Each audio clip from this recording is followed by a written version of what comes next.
7 minutes after the hour of a gorgeous 6 o'clock on this, the 29th day of August. Good morning to you. Thank you so much for joining us. 4 more days for the school holidays to end, and then it's chaos next week on the roads. Of course, on the show this morning, we got the Richards. We got the R's in. We've got Richard Ragobaris. We got Paul Richards. You just heard it with our news brief. We got Ruben. And of course, my name is Steve Conway. We'll keep you company until 9 o'clock this morning. All right? Straight, let's get into the WTs, see what's happening on the highways and on the byways. I got nothing to tell you about. A little bit of volume around the Santa Rosa area on the CRH, but that's about it. Nothing east, west, north, or south. Okay? It is 25 degrees. 25. At Piarco International Airport, also 25 at Crown Point in Tobago. The weather forecast for today, partly cloudy with occasional light to moderate showers over varying areas. There's a medium 60% chance that some of these showers would become heavy and or thundery, mostly settled evening and at night despite the lingering shower. All right. Maximum forecast temperature at Piarco, they said it's going to be 32 at Piarco and 31 at Crown Point. It got some rain. Yep, we got some rain in San Fernando. You got some rain in Moruga and in Grande. Good morning to you. Pinal, you got some rain as well. All right. Of course, after the rain, it's going to be back to the heat. I tell you, yesterday was a scorcher. Last couple of days been a scorcher. All right. Let's use that as hellos first thing this morning by YouTube. Ewart Ratchpaul, good morning to you. Pauline Buckmeyer, good morning to you. Out in Florida. Miss Ingrid, out in Tucson, Arizona. The Great, good morning. D. Pierre, good morning. I'm sure you're suffering this morning from your birthday celebrations. Yesterday I came in, I did not get any cake and ice cream. Ray, out in West Palm Beach, Florida. Marcia Rock, Josie Richardson, good morning to you guys as well. Let me say good morning, good night to Paul Richards. What's happening? Good morning, Steve. Good morning, everyone. I was feverishly typing something here. Good morning, everyone. Good Tuesday morning. We have a shortened week this week. Happy Independence, Trinidad and Tobago. Yeah. 61 years old. Yeah. 61. Wow.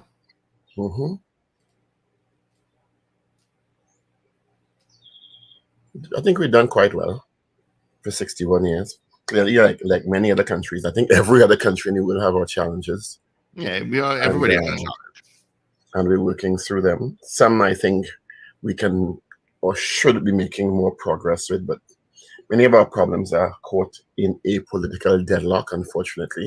What should be to me no-brainers that people come together on seem to be contentious. Some things I think that should be really like no-brainers for government, opposition, and everyone to come together on seem to be so politically contentious. I don't know, but I guess it's part of our growth process. So we'll see how it goes. Yeah. Another hot day forecast for today. It's not going to be as hot as yesterday. Yesterday I saw my car. What do you call it? That's the thermometer in the car? Is it the thermometer you call it in the car?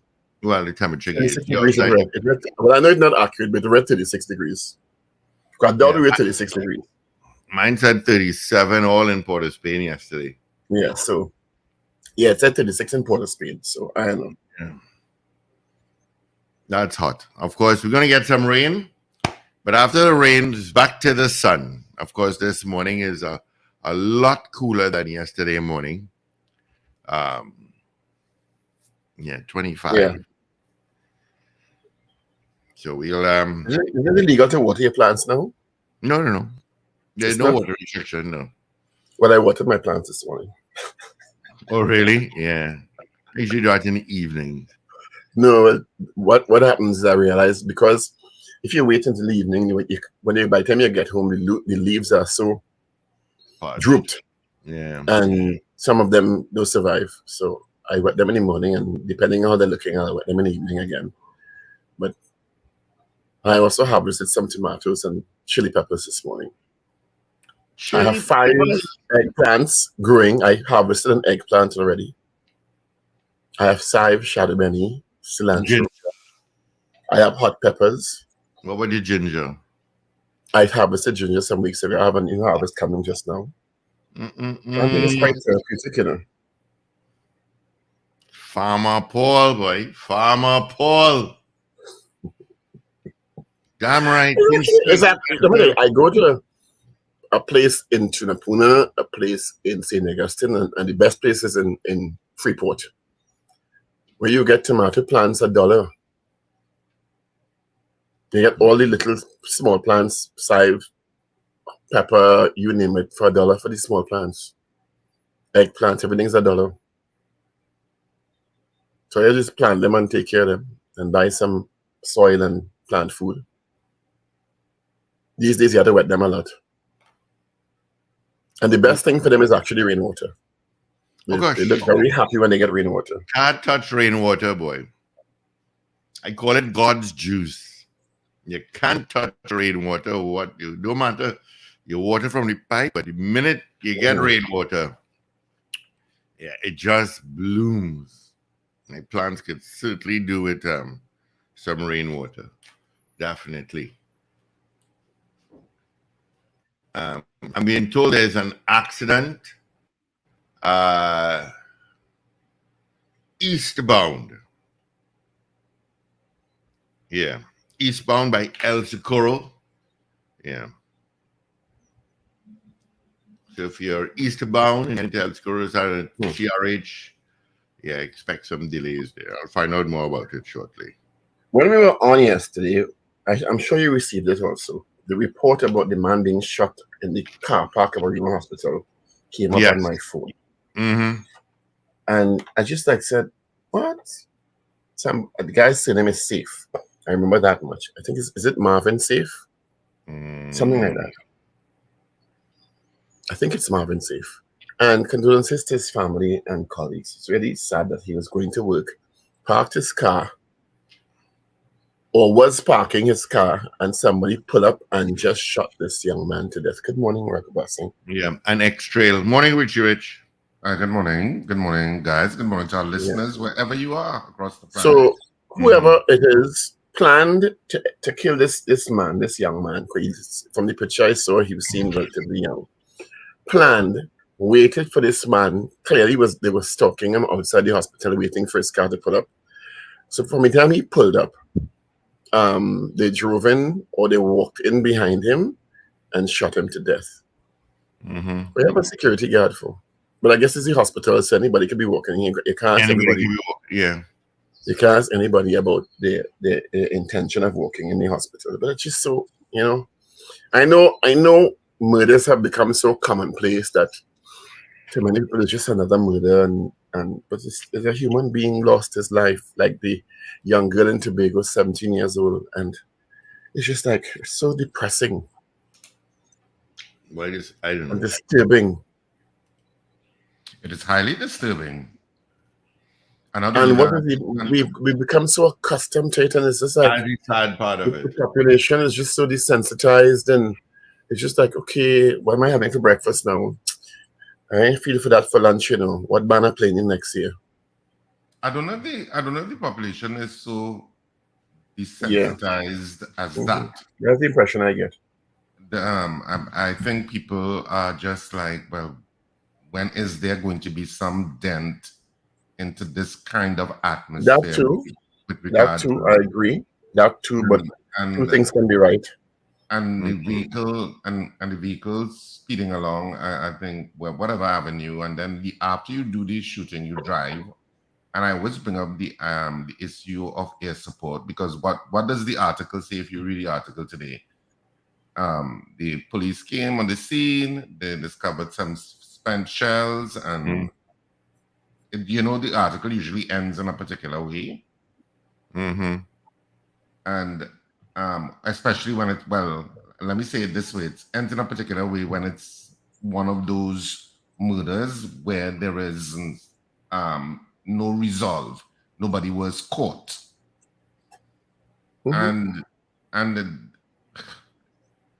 the issue I always bring up the issue of air support, and I know I brought it up with previous commissioners. But you're right. It's a valid point that air support can, in some instances, if they respond quickly enough and they get a description of the vehicle, hunt down these people faster rather than letting them 2 hours, 3 hours passing and they're gone in the window. Exactly. Yeah, they're gone. But if you, within 20 minutes or 10 minutes or 5 minutes of the incident taking place, have two helicopters standing by, one in south and one in north, and people talk about the cost of the cost in lives is, you could compare the two. Mm-hmm. Exactly. The cost of the country's reputation, the cost of families. And look where it happened The cost of businesses. At a hospital where people are Yeah, sure. Hospitals I don't think anybody would complain about the cost of having to, if it bears results. Yeah. And well, I mean, there are reports of people who were in the hospital at the time. There was one with a man and his son, and I think his son had a broken leg or something like that, or son was ill for some reason. Let me not say broken leg. And he said his son was just crying. It's a younger son, and because he said it sounded like thunder because of the volley of shots. Yeah. And I don't know. I don't know. If I'm the Minister of National Security and the Commissioner of Police, I would be very... Just say it. Don't be kind. Don't be diplomatic. I don't even know what is the adjective, Paul. Embarrassed?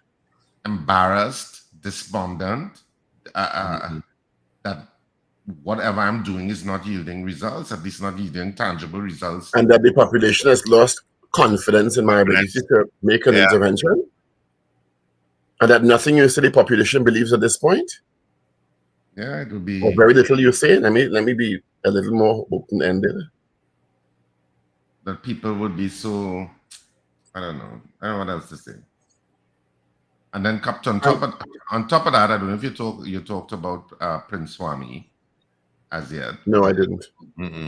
About Prince Kwame seeking asylum in the United States. Really, I didn't hear about that. What is this about? What is this about? Yeah, about that. So Prince Kwame seeking asylum in the United States on the basis that his life is under threat. I had read that his life was under threat and he received several threats and he really thinks they're imminent. Yes, and so he's in the United States. He lodged an asylum request because he says the police in Trinidad and Tobago, something is off with them with regard to his life and his property and stuff on where he lives in Carenage.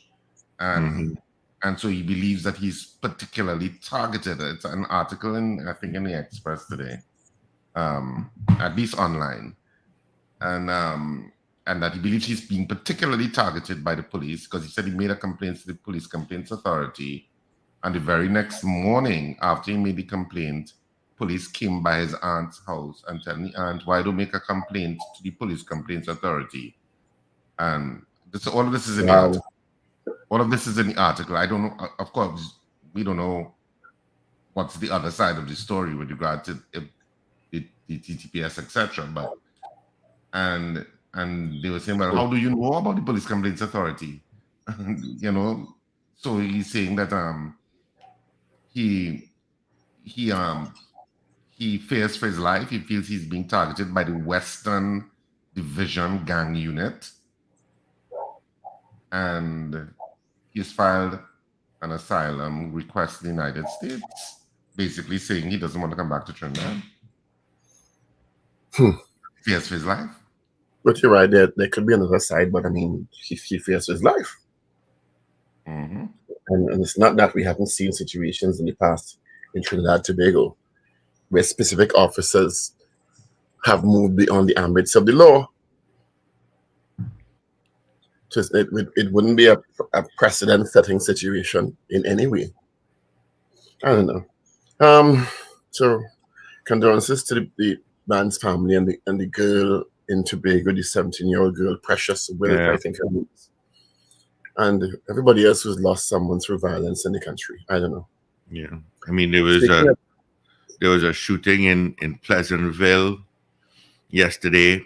There was another one of a man that jumped into the water by Hyatt Hotel. I don't know what is the outcome of that. I don't know. Speaking of loss of life, the Commission of Inquiry into the Paria fuel tragedy has asked for an additional extension. The first deadline was in May. The Commission's chairman, Jerome Lynch King's Council, asked for an extension to August 31st, which of course is looming this week. And as of yesterday, he's dispatched a letter to Her Excellency President Kangaloo, dated August 20th, requested an additional extension to November 30th, because he said they can't make the August 31st deadline because some situations have arisen, and that he wants to make sure that all, I'm paraphrasing here, all the T's are crossed and all the I's are dotted, particularly related to challenges to information coming into the commission that will end up in the report, so that the potential for people requesting judicial review of the information, because they didn't have a chance to answer what may have been said, which may put them in the target of criminal conduct proceedings or breach of duty of care, which I guess would be either the company or Paria, are resolved or included, and he wants to make sure everybody is included and no one is shut out. So he's being very, very, very careful about the final report. He cited two cases. Well, first was UK versus UK H Express Healthcare Limited versus Care Quality Commission, and the second was a local case, Civil Appeal P286 from 2020, Hart versus Commission of Las Alturas Housing and others. So you get it this week again.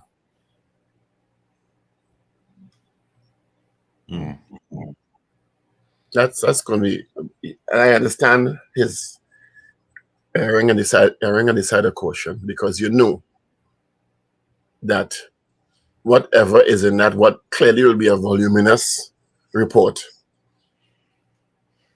that will be one voluminous report, is going to be subject to evidence in some kind of civil case, or some people even suggest may go as far as a criminal matter being raised. Because I mean, we heard some startling testimony in that. I mean, it was, I don't know, it was riveting, heartbreaking, heart-wrenching TV, particularly for the families of those who lost their lives. And I guess particularly for Christopher Boudram, who was the lone survivor out of the men who went into that pipeline. And to me, the most disturbing thing I heard in that is that in all that time, there was no rescue mounted. It was too dangerous to go into the pipe. Am I wrong? It was a very disturbing to watch and listen to. It was very, No, it too dangerous to go into the pipe. Very emotional. Men alive. Yeah, and then when you heard the contention from some that the men may have lasted, is it 2 days? As much as 2 days? A weekend? Yeah. And not have died one time as originally suggested. Nope. It's even more disturbing, because you just put yourself in that position that you're in this pipe and saying, they're coming for me, and no one comes. No one comes. I don't think it gets more disturbing than that. So then it turned into clearly legal officers for both sides positioning where the blame should be apportioned. You understand? Is it LMCS? That's it? That's the name of the company? I believe so. I think it's LMCS. think so. Familiar. Yeah, I believe that and then you had Paria on the other side, suggesting that it was their responsibility, and all the information about whether or not all the safety protocols were followed, when the pressure differential, we learned so much also about pressure differentials and stuff like that in those situations. But to me, the most disturbing thing I heard is that no rescue was mounted. I think a robotic was sent in at some point, but And then how they eventually got the men out of the pipeline was even more. Ooh. I didn't want to go into the graphic details about that because that was also very disturbing to me. But that was the only way to get them out. Oh. So now it's November 30th is the new deadline for that report. More, I don't want to say drama, more political developments. Marsha Walker, who's a very outspoken UNC person. I think she's still part of the UNC. I don't think she's resigned from the UNC. She's resigned as the UNC's Diego Martin West coordinator. She had a disagreement with the party over their selection of a UNC official because she cited some concerns about his. Be careful, the lawyers trying to tell me be careful these days. Yeah. His alleged proclivity for some sort of inappropriate behavior. I think that's as wide as I could skirt around it without getting us in trouble. And she was upset that they had chosen him. She'd written to Mrs. Passabi-Sessa and the executive to say, you all should reconsider. I don't think they reconsidered. And she resigned as Diego Martin West coordinator. She also contested the general elections against Dr. Rowley in 2020. Of course, she lost. Yeah, I said, of course, she lost because, I mean, those are safe seats. And he's the prime minister, just like Mrs. Passabi-Sessa in Paria. No matter who they put, I think it ain't gonna matter. Those are hardcore seats. So now she's going a step further by posting on her social media platform that Mrs. Passabi-Sessa is ruining her legacy and she should step down. She said, quote, I love you, Kamala Passabi-Sessa. I really do. I think you've given your entire life to this country. I think you've served better than many. She also drew a sporting analogy. I can see you doing a tour, telling your story and inspiring others to serve. I, for one, would sit and love to sit and listen to how you managed a home, a country all at once. I'd love for you to open up to women. Tell us how you rose to the top in a man's world. That many women can do that and fewer can boast of doing it with their family intact. She said, you're running the risk of ruining your legacy. So this is it. Because Marsha Walker, I should say, has been a staunch defender of Mrs. Passabi-Sessa in the past. So that's a really interesting development, particularly since the UNC, from all accounts, made significant inroads in the local government election. I mean, it doesn't take away from the fact if somebody is alleged to have done wrong and there's evidence to support that. They're two different issues, but an interesting development. I saw Philip Alexander posting some theories. We'll have Gary Griffith on later on this morning, so I guess he can shed his theories about what? About, I don't want to repeat them, I can't substantiate them. It's Philip Alexander. The messenger might be shot. I ain't feel to be any fire nine this morning. There's a hurricane. Well, there are two actually. Bermuda is in the tropical storm watch. So the weather is in the area. Hurricane Franklin, the first major storm of the 2023 Atlantic season, intensified into a Category 4 hurricane on Monday. That's serious. So they're in a tropical storm watch, expecting storm-like conditions within the next 48 hours. And Idalia, that's how you pronounce it? Something like that, yes. Idalia has strengthened into a hurricane with maximum sustained winds of 75 miles per hour and stronger gusts, heading toward Florida's Gulf Coast with life-threatening storm surge and damaging winds. Expected to make landfall north of Tampa in Florida's Big Bend region. Yeah, that's what they call it. And so we have two pretty big storms, active season already, and it's just this relative start of the season. So we are the peak. So they go, or they get all yourself ready, yeah? Or we know God is at, yes, we know God is at Trinidad and all of that, but that don't mean we're not in the line of fire. No. We'll be halfway through the season, aren't we? Yeah. You're saying the beginning, we're not the Let beginning. me start You're it. halfway through. Yeah. And Ministry of Health is saying, eat fruit and hydrate, Or for the hot weather. because high temperatures can be dangerous. And the Ministry of Health has advised the population to take necessary precaution to safeguard their health. It said eat 2 to 4 servings of fruit and vegetables daily with every meal, because fruit and vegetable have a large concentration of water, is mostly water, and drink at least 8 to 10 glasses of water daily. Avoid drinks with caffeine and alcohol. Well, Richard can avoid the alcohol, and I can avoid the caffeine. So we'll drink even more water. Actually, Instead of drink one. Actually, I drink more coffee and tea than I do alcohol. Well, then be wary of both. Yeah. I drink alcohol if I'm out. Yesterday was particularly hot again. Yeah, It it was was really hot again. Yeah, because I was out for a period yesterday and it was blazing. And I was walking to some places. And I mean, after, I mean, I sit on the steps, you were drenched in sweat. Just walking from inside the office to the car. You can't wait to get in the car to turn on the AC. Yeah. As I said earlier on, my thermometer in the car was reading 36 degrees. I don't know if it was accurate, but it was reading. It's been average. Just like, wow, I guess you're driving, and you're going from area to area, but wow. And we're not as some countries who were getting all kind of 40, 42. Yeah, Dominica got to 40 the other day. It was Sunday, I believe. And I'm like, but it's... Yeah, you gotta be careful out there. Huh? Yeah.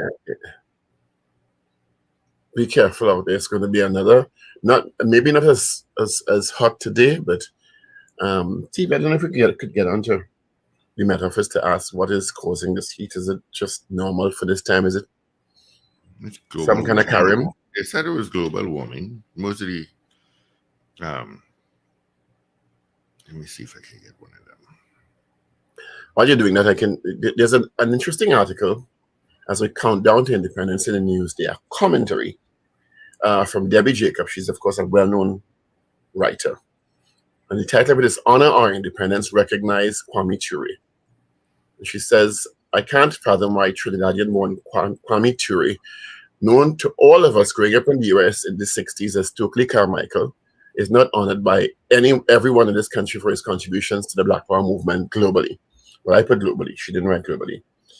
He was as important as Martin Luther King Jr. and Malcolm X, and his name is really among those circles, in fighting social injustice and prejudice.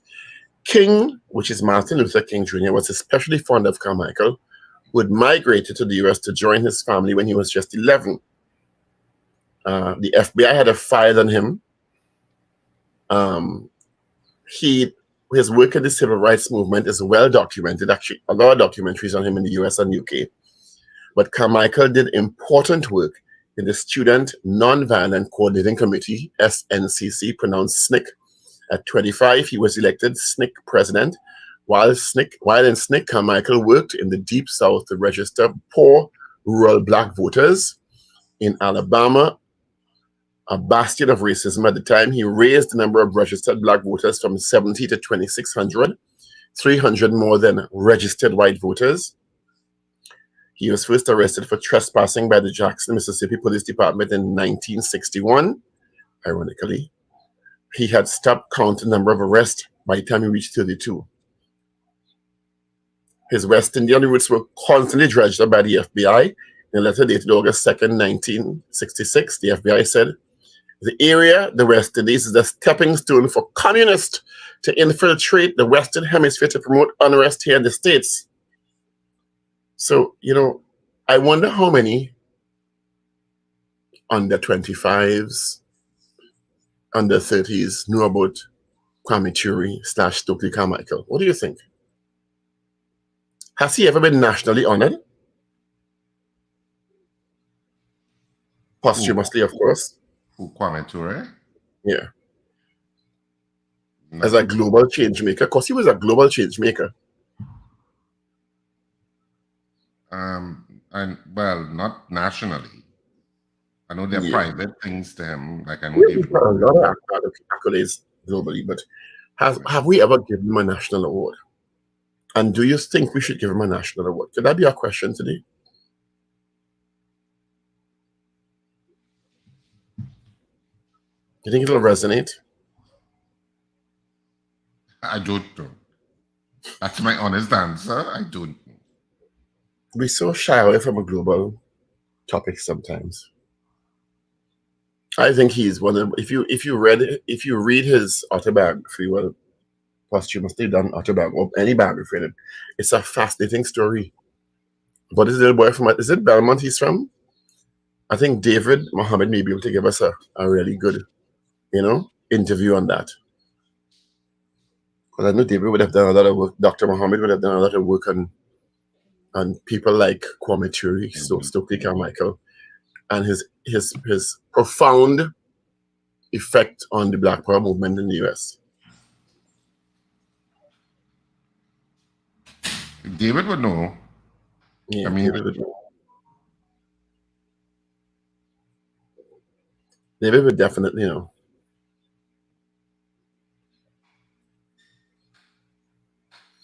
If Wendell was here, I know what question you don't want to ask. Morning, Wendell.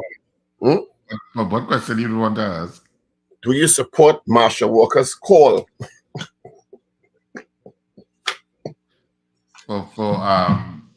Mrs. Prasad, I suppose that could be the question. Do you think Kamala Prasad is ruining her legacy, according to Marsha Walker? Well, I guess. You want to see that question when they're here tomorrow? Or we do an independence question tomorrow? Tomorrow? Stories now. That could be a question this morning. Do you agree with Marsha Walker that Kamala Prasad says is ruining her legacy? That could be a question. Her legacy. That could be the question this morning. I don't have papers today. All right, so it's 21 before 7 o'clock. Good Tuesday morning, Trinidad and Tobago. My poor Spanish attempt there. Let's start with the Guardian online. A Rima hospital worker gunned down in car park. Girls 17 killed while landing at Tobago bar. I can't get over the 17 and Tobago bar. Calypsonian and gospel artist Denise Thomas dies. Walker to Kamala, I love you, but time to go. Venezuelan mom seeks help for daughter's surgery.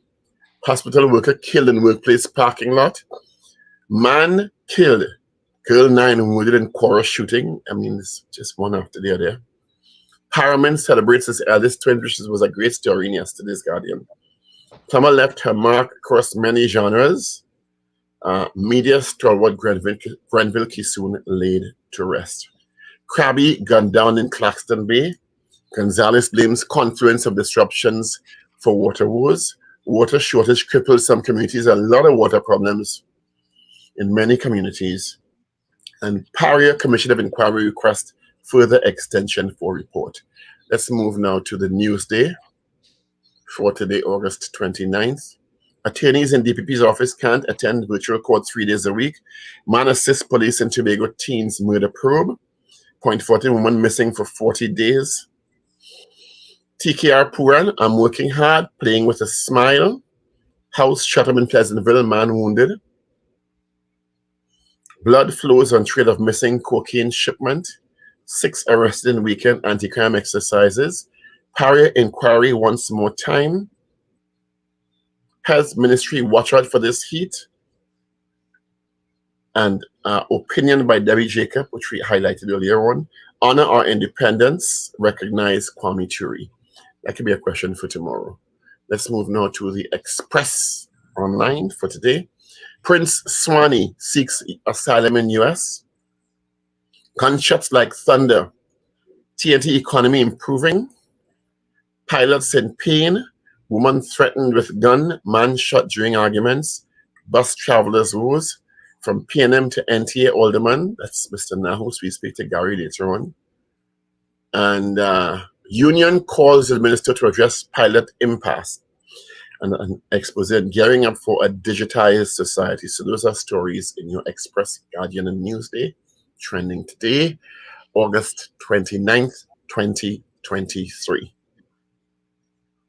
Well, I guess yes, because yesterday we spoke about Tanita Haynes, and she also kind of waltzed around the question of Mrs. Pasalbi-Sessa's comments about the gun thing and the MTD clip, and that the UNC would revise its election strategy. So, and Mrs. Pasalbi-Sessa was criticized in many circles and supported in many circles for the statements. I mean, maybe balanced about it.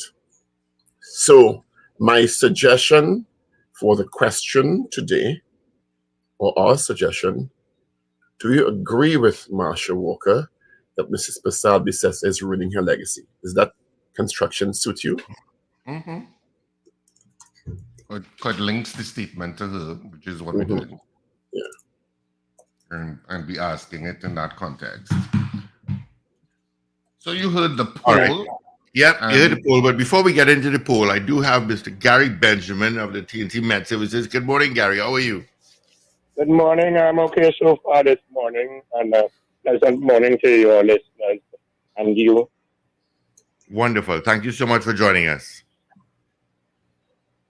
You're welcome. So, Mr. Benjamin, we called you this morning to ask you about this. Can I call it a heat wave? It feels like a heat wave to me. Is it classified by the Met Office as a heat wave?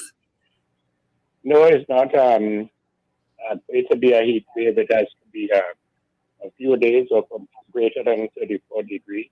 We have not crossed the threshold as a heat wave, but we are having a couple of heat spells, if you want to call it that. But despite the what word I should say, the name, whatever name you're calling it, people are feeling the heat.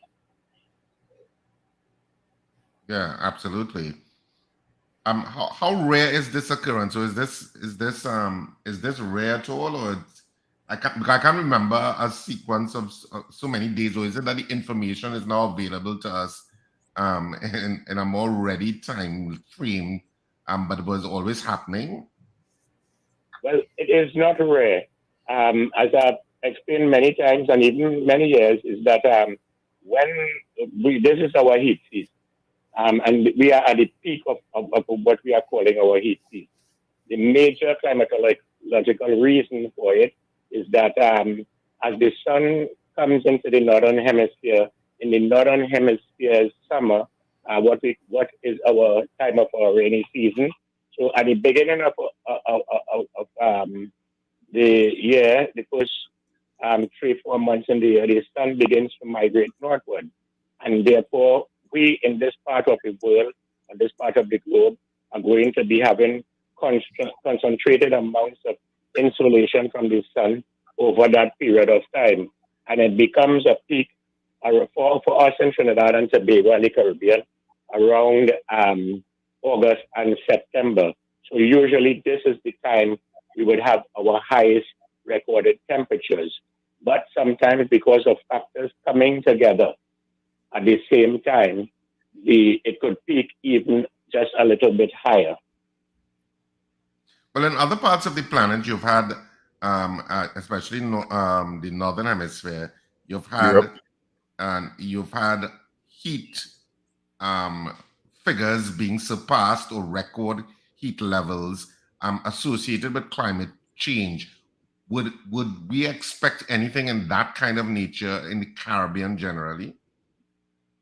Well, the fact of the matter is this: the globe, the entire globe, is in a period of war.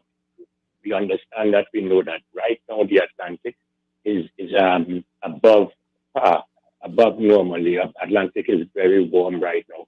So we know the globe itself is in a period of global warming. That is the part where we call it climate change.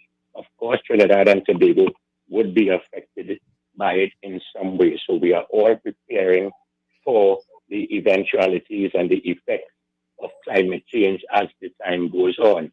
But in the meantime, our localized weather is being affected, as far as this heat is being affected by our regular climate.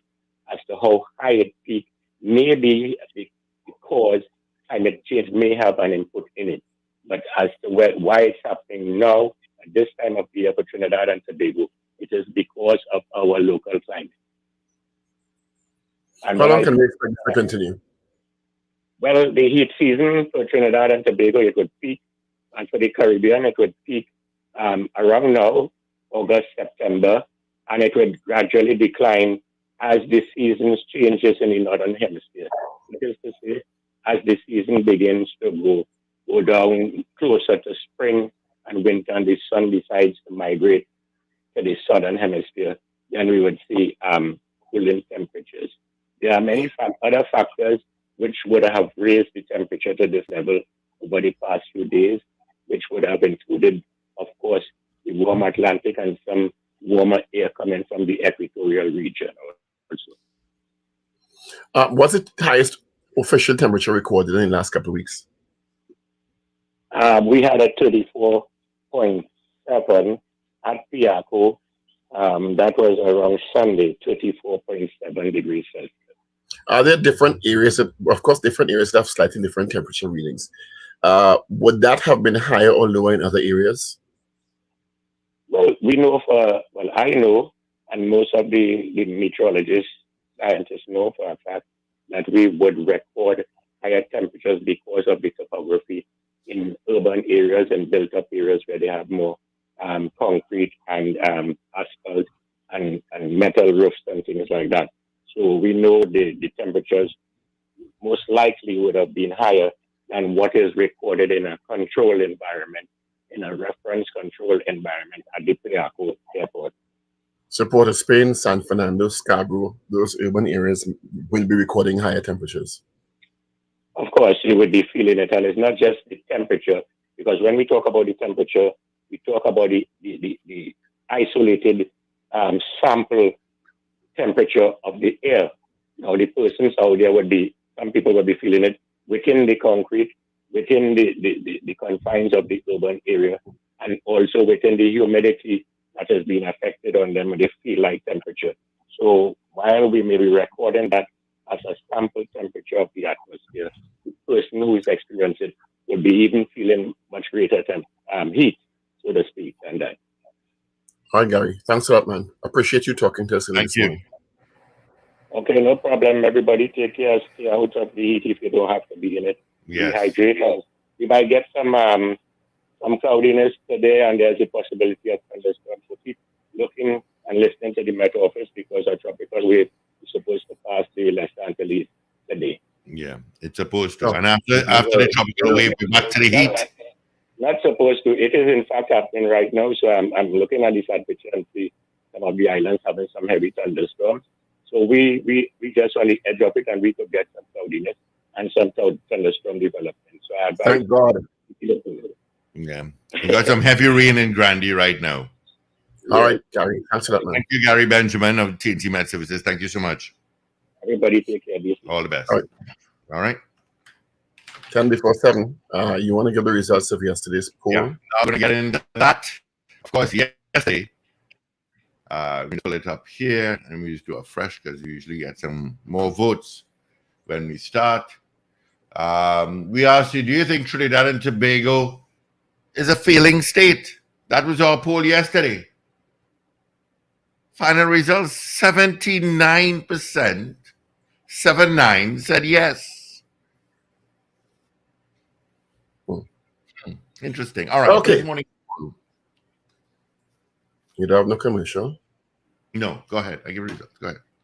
All right. So our poll this morning stems from a post by UNC 2020 general election candidate and local government candidate Marsha Walker, who resigned as coordinator of UNC for that area, and wrote a post to Mrs. Pasal-Bissessar, leader of the UNC, suggesting that she's ruining her legacy and she should step down. So our question this morning is, do you agree with Marsha Walker that Kamla Pasal-Bissessar is ruining her legacy? Yes or no? All right. 222-8255. North Americans, 866-525-1099. And of course, on YouTube, you'll send us a message as well as we'll get it here. A lot of messages coming through on YouTube. Good morning to Marcia Rock, Josie Richardson, Mo Gaines, Beefy Smith out in Goodwood, Tobago, Rena Buru Jennings, Leonard Naipaul, Oliver Man Warren, Brenda Isaac, Roger T. Good morning to you. Carl M. Jack, Carol Guevara, Lando. A lot of messages. Winston Jones, Roger T. Good morning to you all. All right, let's get back to our poll. Good morning. Good morning, Sandy Grandy. My answer is no. All right, Grandy, thank you. Do you agree with Marsha Walker that Kamala Persad-Bissessar is ruining her legacy? I want to say a special good morning to Julia S. Batiste. I met her yesterday in Food Basket, and she said she's an avid listener to the Morning, Julia. So I said, I'm going to mention your name in the morning, Julia. So you see, I mentioned it. Julia S. Batiste. He drank his Ginkgo and his memory kicked in. So, and lots of messages on. Would you have read through all these people who came on, Steve? Yes. Yeah, Oh, I you did. did. I just did, actually. No, you didn't just do. You just did give Marsha Rock and somebody else. I'm talking about He said yes. Yeah, H.S. Wilson, good morning to you. All right, do you agree with Marsha Walker that Kamala Persad-Bissessar is ruining her legacy? And of course, somebody Yes just or saying, no? yeah, that's our poll this morning. Just saying good morning to many of the people on the feed. Leonard Naipaul, good morning. Oliver Man Warren, good morning. Brenda Isaac. Yeah, I did all those. Roger And T. Julia said thank you, Richard. Good morning. Yeah. Good morning. Julia S. to Paul, Batiste said, to thank you, Richard. She also said yes. Yep. All right. Let's get those calls in. 222-8255. North Americans, 866-525-1099. That's the numbers directly in studio. All right. So do you agree with Marsha Walker that Kamala Persad-Bissessar is ruining her legacy and basically that she needs to go? That's basically what Marsha Walker is saying. What says you? Do you agree with her? Yes or no? That's our poll this morning. 222-TALK, 222-8255. North Americans toll free at 866-525-1099. People on the web and the app, you know what to do. People on all our streaming platforms, you can send your votes there. We're taking your votes at this point. Good morning, caller. Morning. This is DJ Ray. Is your message board working or not? Hey, DJ Ray out in Delaware. No, you have to message us on YouTube. Oh, I see. They're working on it. Some glitch somewhere, so I don't know. Okay, sir. You all have a blessed day and happy independence with TNT. Well, now that you're online, we have a question for you in our morning poll. Do you agree with Marsha Walker that Kamala Persad-Bissessar is ruining her legacy? No. All right. Thank you, DJ Ray out in Delaware. You're God not in bless Tampa. You must be glad about that. Oh, God, my daughter, I just spoke to her. She's prepared for that storm that is heading that way, and my wife. Mm-hmm. Oh, okay. All right. Well, I thought so. Down. Be safe. I will be down there in November, end of November. Long time. All right. Thanks, DJ Ray. Yes. God bless everybody. Bye-bye. Thank you. Josie Richardson says, yes, she is. Lorna. Morning, Indy. Special morning at Kali. Yes. Ish out in Malik says, yes. Brian Marcel says, no. Brian, behave. Oh, my God. Behave, Brian, behave. All right. I'm afraid to put somebody's post, yes? If you're on the Uriah Butler Highway, just north of Monroe Road, and you're stuck in traffic from Charlieville, it's because a dump truck ran off the road. It's not blocking any lanes. It's just Mako traffic. So just keep moving. Just keep moving. All right. That's the any more votes coming in. Frank. Ooh. Okay. Anthony Tinto. Good morning, Anthony. Locked on. Thank you. Frank Edward says yes, she is. Winston Jones says yes. Mogin says yes. What says you, caller? Hi, good morning. I say yes. All right. Where are you calling us from? Interview. Call for interview. Where are you calling from? Arima. Arima. Thanks, buddy. All the best. Yeah, we tried to get interviews, but we have been unsuccessful in getting interviews with Mrs. Pasabi Sesso. Yeah. I don't know how long this Spanish Football Federation president will last again, you know. Yeah, you're really getting hit hard. But he crazy. Yeah, he is. Michael Williams, a.k.a. Long Islander, says, good morning, guys. Yes. Darren Raghunath says, yes, I agree. Thank you so much, guys. All right. You message us on YouTube this morning. Only YouTube you can message us on. You can call us 222-8255. North Americans, 866-525-1099. You've got 2 more minutes. Do you agree with Marsha Walker that Kamala Persad-Bissessar is ruining her legacy? That's our morning poll. All right. Of course, I'll stay up until tomorrow morning when we give you the final results. CPT Singh, try saying that fast, says yes. Carl M. Jack says yes. You think Kamala Persad-Bissessar is ruining her legacy? So says Marsha Walker. Yes or no? All right, we have to our news in 1 minute's time. Because AV will walk in shortly. Gary Griffith will be our guest at 7:10 this morning. Did you read Karam Jack? Yeah, he said yes earlier on. Yeah, I did that too. Carl Hart says yes to the poll.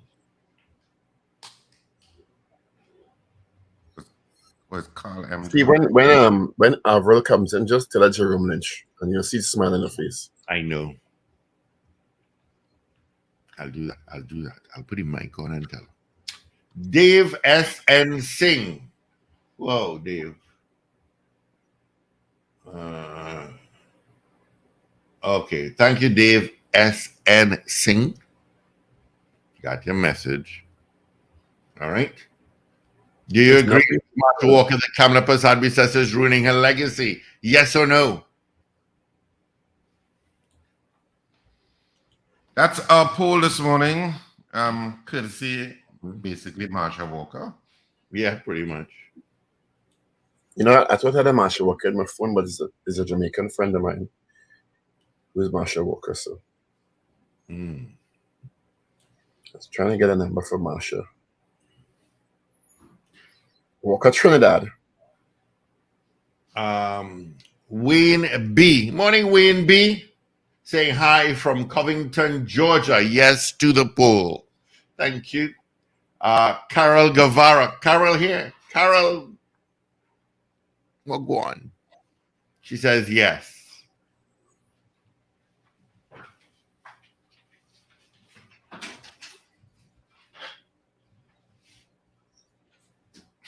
Where is she working at? Evie. Good morning, Evie. How are you? I'm good. Good morning, Mrs. St. Hill Bob.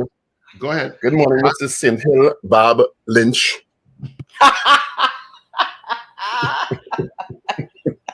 See the laugh? You hear the laugh? No, you really can't tell people your business, you know. That's all, boy. The worst thing is to let people know your business, boy. Eh? Mr. Lynn says tell Evie hi. Trust me, when she read that, she look up, listen to how she read that. I have to turn this around. Style. She read it with style. Jerome Lynch, King's Counsel.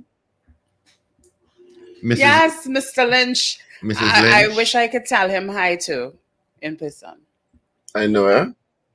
And we're seeking a further extension of the for the report to be delivered to Her Excellency. I know.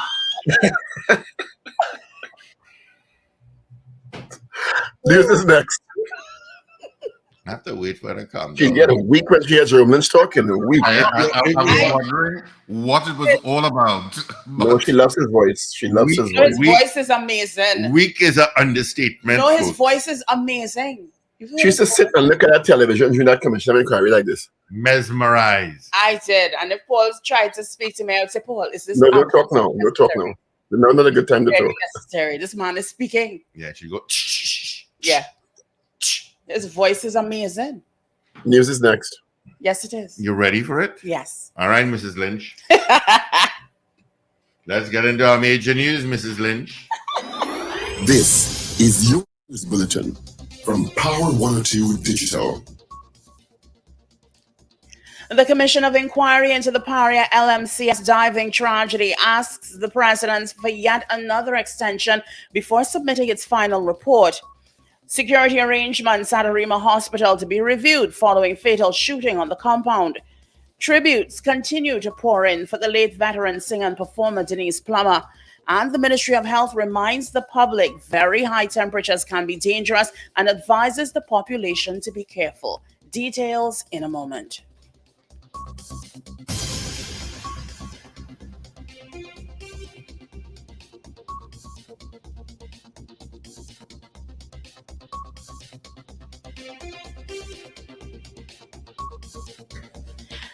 This is News to 7 o'clock on Power 102 Digital. I'm Avril Cynthia Bob.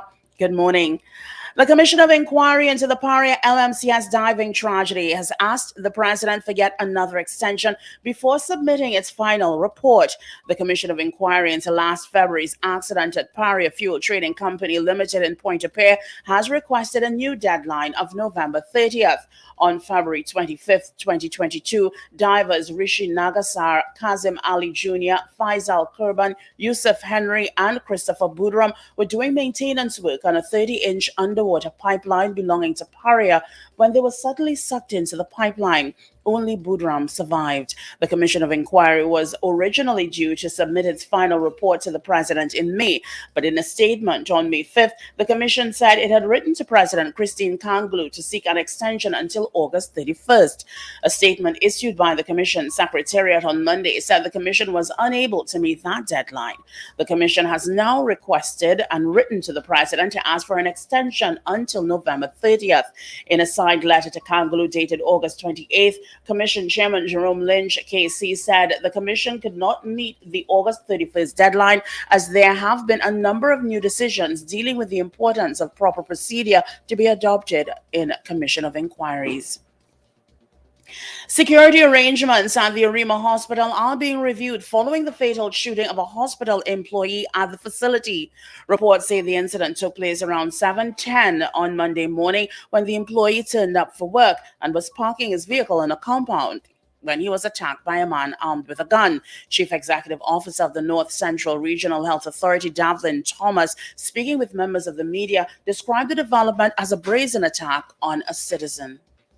Well, the security measures were in place. This was a brazen attack on a citizen. We are currently, again, doing a review and assessment of the facility. But certainly, the first call would be to ensure that we provide the psychological support for our staff. So this is really a Sunday for us. We lost a member of staff only. Mr. Thomas said the security system at the hospital is being revisited, adding staff members will be provided with intervention from social services. We don't take for granted the fact that our security personnel, too, they aren't invulnerable. But it certainly is a sad day for us as staff. So we basically are doing the social services intervention required in situations like this. We will be having our psychiatric and psychological staff looking to provide the support for the staff here. You know, it happened that day as if this was entering the facility and the person is a member of staff. One opposition member of parliament has claimed that she's received calls and messages from some parents and students over the last school year relating to the administration of bursaries for students who qualified for it, but monies were not paid to them on time.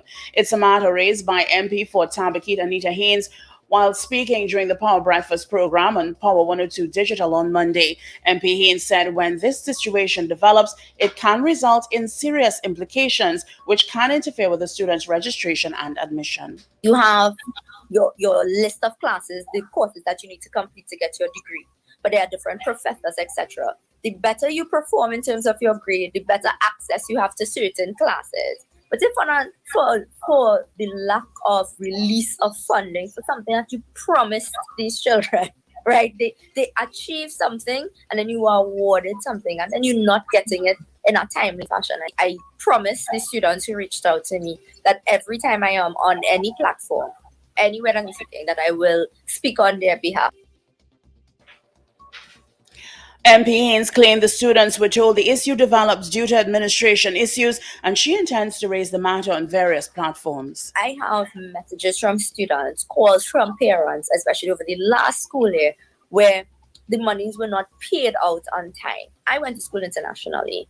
What happens is that you're not able to register for classes. You could even get kicked out of your dorm. That is a very scary, a terrible situation for any student to be in. For their parents to be calling around trying to figure out via the Ministry of Education, being told it's an administrative thing. Tributes continue to pour in for the late veteran singer and performer Denise Plummer, who passed away on Sunday at the age of 69 after ailing for some time. The Ministry of Tourism, Culture and the Arts said her versatile music career, spanning genres from pop music, calypso and gospel, resonated with audiences both locally and globally. Plummer's extensive and diverse repertoire, including popular songs like Woman is Boss, Nah Leavin' and Can't Leave Him, brought attention to topics such as gender equality and cultural diversity, establishing her as a respected voice on social issues affecting Trinidad and Tobago. During her more than 5-decade-long career, she earned numerous titles, including multiple Calypso Queens and the National Calypso Monarch. In 2011, she was honored with the Hummingbird Gold Medal for her significant contribution to culture. You are listening to news on Power 102 Digital to 7 o'clock. The Ministry of Health reminds the public very high temperatures can be dangerous and advises the population to take the necessary precautions to safeguard their health. It is appealing to the public to stay hydrated by eating fruits and vegetables, at least 2 to 4 servings of fruits daily, and eating vegetables with every meal, drinking at least 8 to 10 glasses of water daily, avoiding drinks with caffeine and alcohol, avoiding strenuous exercise during the hottest time of the day, usually between 10 a.m. and 3 p.m., staying indoors or in shaded areas when possible, taking frequent breaks or using hats and umbrellas while working outdoors, wearing loose-fitting, lightweight, light-colored clothing, wearing sunscreen with SPF 30 and above. The public is also advised to be aware of the signs of heat stroke and or heat exhaustion. High body temperatures, 39 degrees Celsius or higher, cold, pale, and clammy skin, fast, weak pulse, heat exhaustion, fast, strong pulse, sign of heat stroke, tiredness or weakness, headache, nausea or vomiting, muscle cramps, dizziness and confusion, fainting or passing out. During hot weather, remember to check on family, particularly the elderly and children, as very high temperatures can be dangerous to one's health. Let's find out what's going to happen with our weather today for the period today till midnight. Trinidad and Tobago could look forward to partly cloudy to cloudy with occasional light to moderate showers today over varying areas. There's a medium chance that some of these showers would become heavy and or thundery, mostly settled evening and night despite the lingering shower. Gusty winds and street or flash flooding are likely near heavy showers or thunderstorms. You can expect a temperature high of 32 degrees Celsius at Piarco International Airport and 31 degrees Celsius at Crown Point, Tobago. Currently, it is a cool 26 degrees Celsius at both localities. Recapping your headlines at 7 o'clock, the Commission of Inquiry into the Paria LMCS diving tragedy has asked the president for yet another extension before submitting its final report. Security arrangements at Arima Hospital to be reviewed following fatal shooting on the compound. Tributes continue to pour in for the late veteran singer and performer Denise Plummer, and the Ministry of Health reminds the public very high temperatures can be dangerous and advises the public to be careful. I'm Avril Sintel Bob. That was news to 7 o'clock on Power 102 Digital. Look out for more news in detail coming up at 12 noon today and an update at 8 o'clock this morning. For more details, log on to power102fm.com.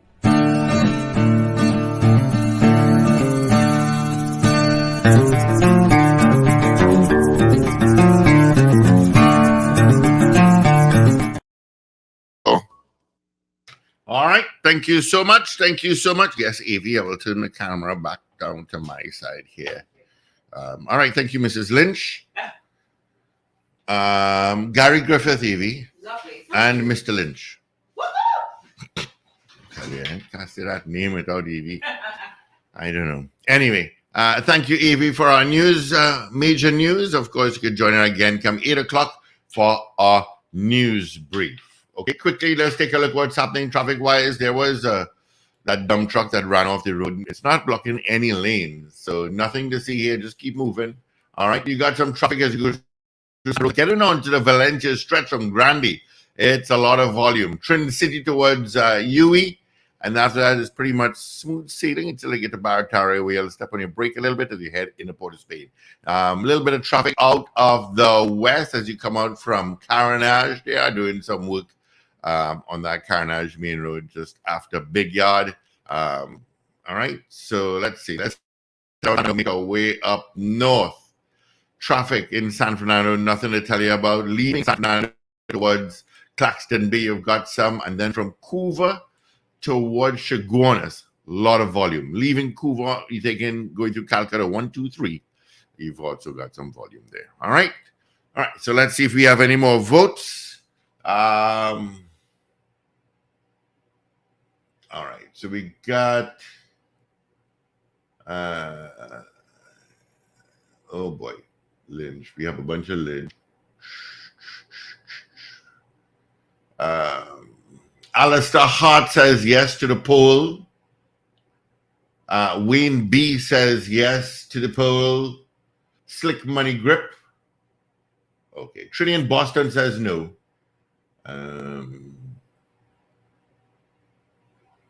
What is that? Dave SN saying? Okay. Ingrid Adams, morning to you. Yes to the poll. Leonard says yes. Beauty Culture says yes. All right. So that's the results of our poll so far. Well, let's get the results, I should say. Well, we had 27 people voting on the poll this morning. Of the 27 people, 23 of you said yes. Make that 24. M. Cooper just snuck in. 24 said yes. So 24 said yes. They do think Kamala Persad-Bissessar is ruining her legacy, according to what Marsha Walker said. So they agree with Marsha Walker. 24 said yes, they agree with her. 4 of you said no, you do not agree with her. Of course, you can continue to vote on this poll throughout the day, through our programming, and we'll give you the final results tomorrow morning, midweek. Steve, I sent him Miss Walker's number. Yes, I saw that. Maybe we could try to get her on the phone just before 8 o'clock. Now? Okay. One second. No, just Gary's already standing by, so he just okay. turned up his camera for a bit. So I guess after the Gary Griffith interview, we could okay, so I'll call in. Engage Miss Walker. Yep. Come to see you. I don't know why that comes to my mind every time I hear that name. Sorry? That Calypso, Mr. Walker. Come to see your daughter. Gary know exactly what I'm talking about. Anyway, we're not going there. Morning to you, Gary Griffith. Unmute. Hold on. Good morning. Morning. How you going? Fine, thank you. Boy, you're looking slim again. I know because the campaign did him good. His face slimmed down. 19 pounds. I tell you, I can't wait for the next election. It shows. You just need another local government now when you're good to go. or general. But general, you're back to when you was 25, boy. Hopefully. I don't think we want to hear 25 again. Based on the information we have, we don't want to hear 25. That was a good year.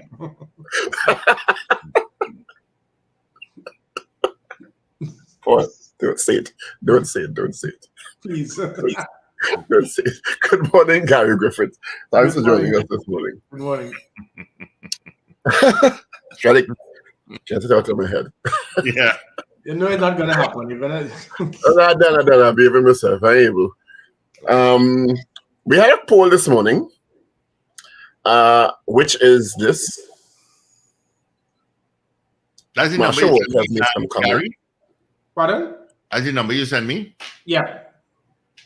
Right. Yeah. So Marsha Walker has put a post on her Facebook page. She has some issues with Mrs. Pasabi Sessa and says she's ruining her legacy. What thinkst thou? Sure. Good morning to you all and all of your listeners. The answer with me on that question is simple. That is not my business. I am the political. I thought I was going to walk into that trap. Yeah, like. It was your business before you enter your combination with the UNC. You had quite a lot to say, though. Of course, yeah. Okay, all right. You had a lot to say.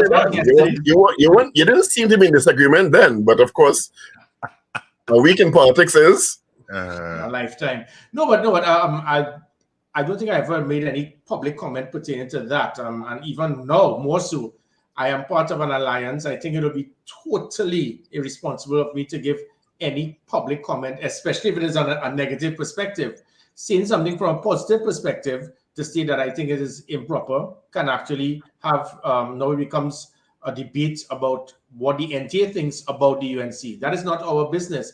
The UNC has to deal with their issues. The NTA will deal with our issues. What I can state is what we need to look at, however, is data. I think it is so interesting that there's always this degree of concern about who should lead the UNC. The UNC and the NTA Alliance just defeated the PNM by 60,000 more votes. I think if I do my math, that's almost 30% more. 60,000 in a 30% election turnout. In a general election, it's usually 60%. So that means you multiply that by 2, you get 120,000 difference. That is exact the amount that Kamala Prasad-Bissessar defeated the PNM by in 2010, 120,000 votes. So if there's a concern, you make these statements. That is a false analogy, and you know that. That is a statement running with mathematical logic that has no grounding in evidence. It is a projection.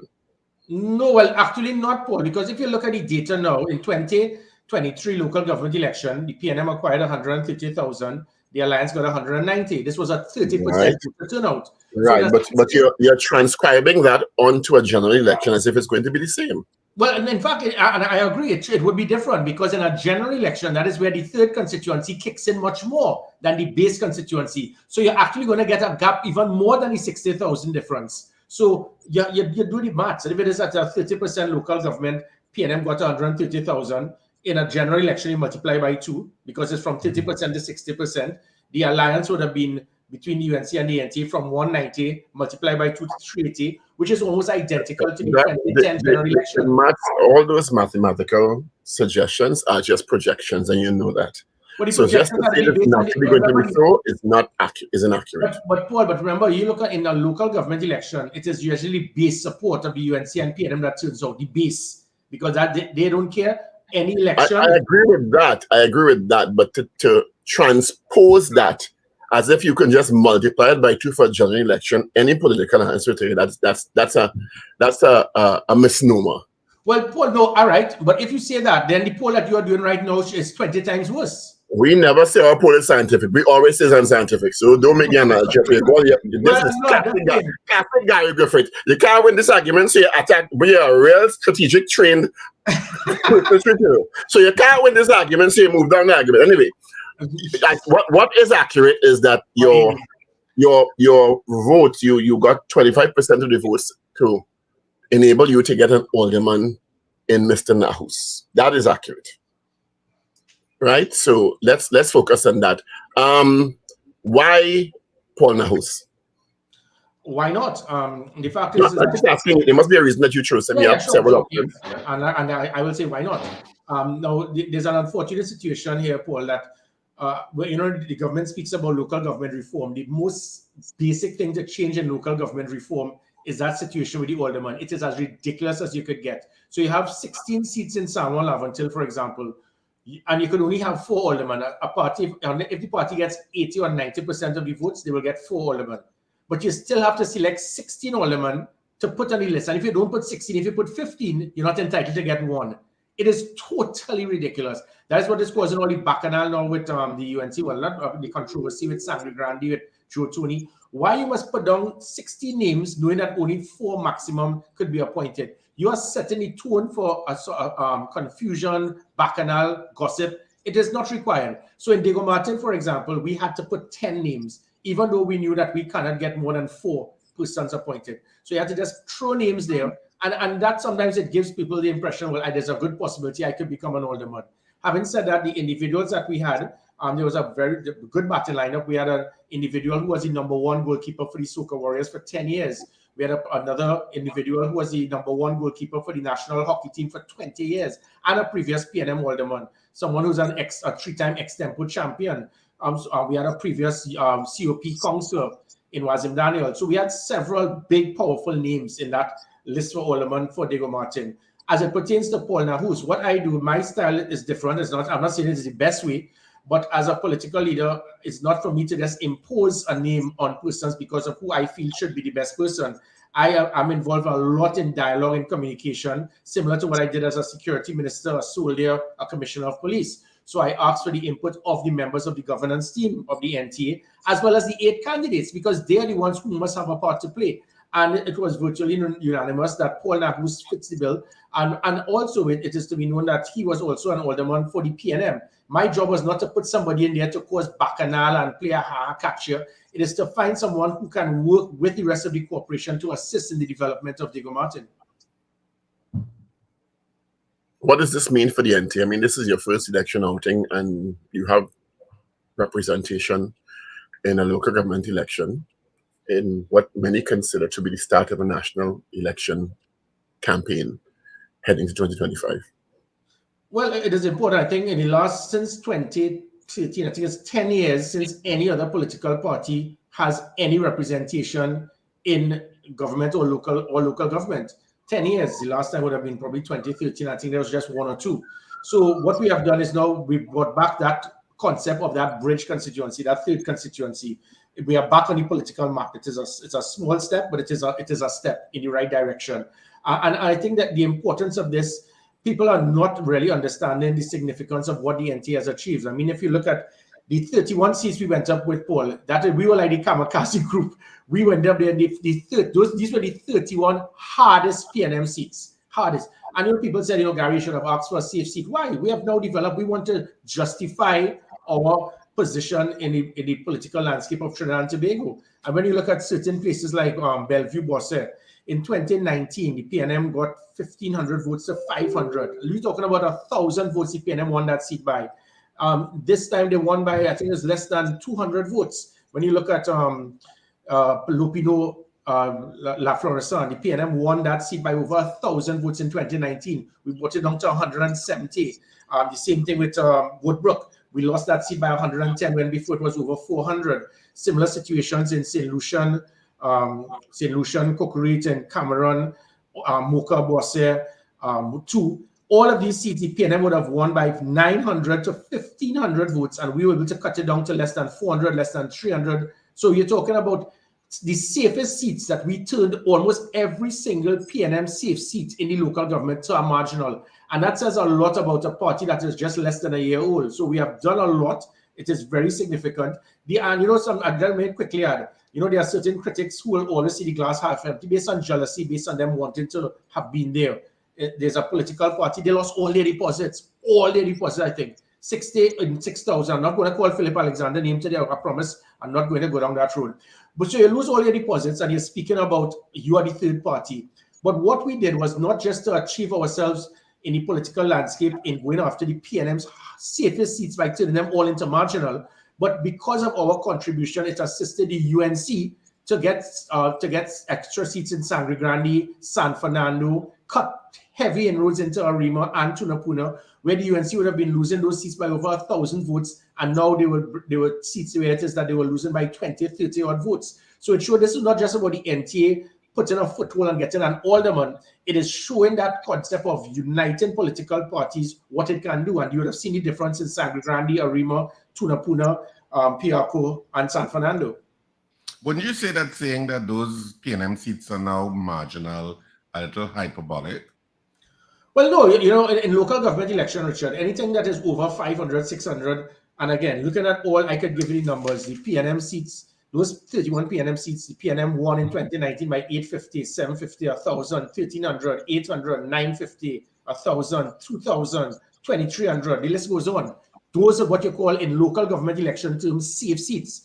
When you turn those to them only winning by 200 and 300, that now becomes anything that's 200, 300 in local government election term is marginal. So there's a difference in marginal and safe in local government election term to a general election. The UNC lost St. Joseph by 800 votes in 2020. That is still a marginal seat. So that is my point, where it is you look in local government election terms. And again, it is unfortunate that how it is drafted, like for point 14, for example, when you add all of the votes together for the 6 seats, it could come up to probably 1.5 of some of the seats that the UNC won, which is what you need about local government reform. Having 14 corporations that is so different, where it is you see 90% of virtual yellow on the map of Trinidad, and then you see in red, you say, well, how is that 7-7? Because you have certain corporations that, and really and truly, if you do that change, it should be 19 odd corporations. And then you would have seen the difference based on 190,000 votes for one team and 130,000 for another. But then you see this 7-7. Yeah.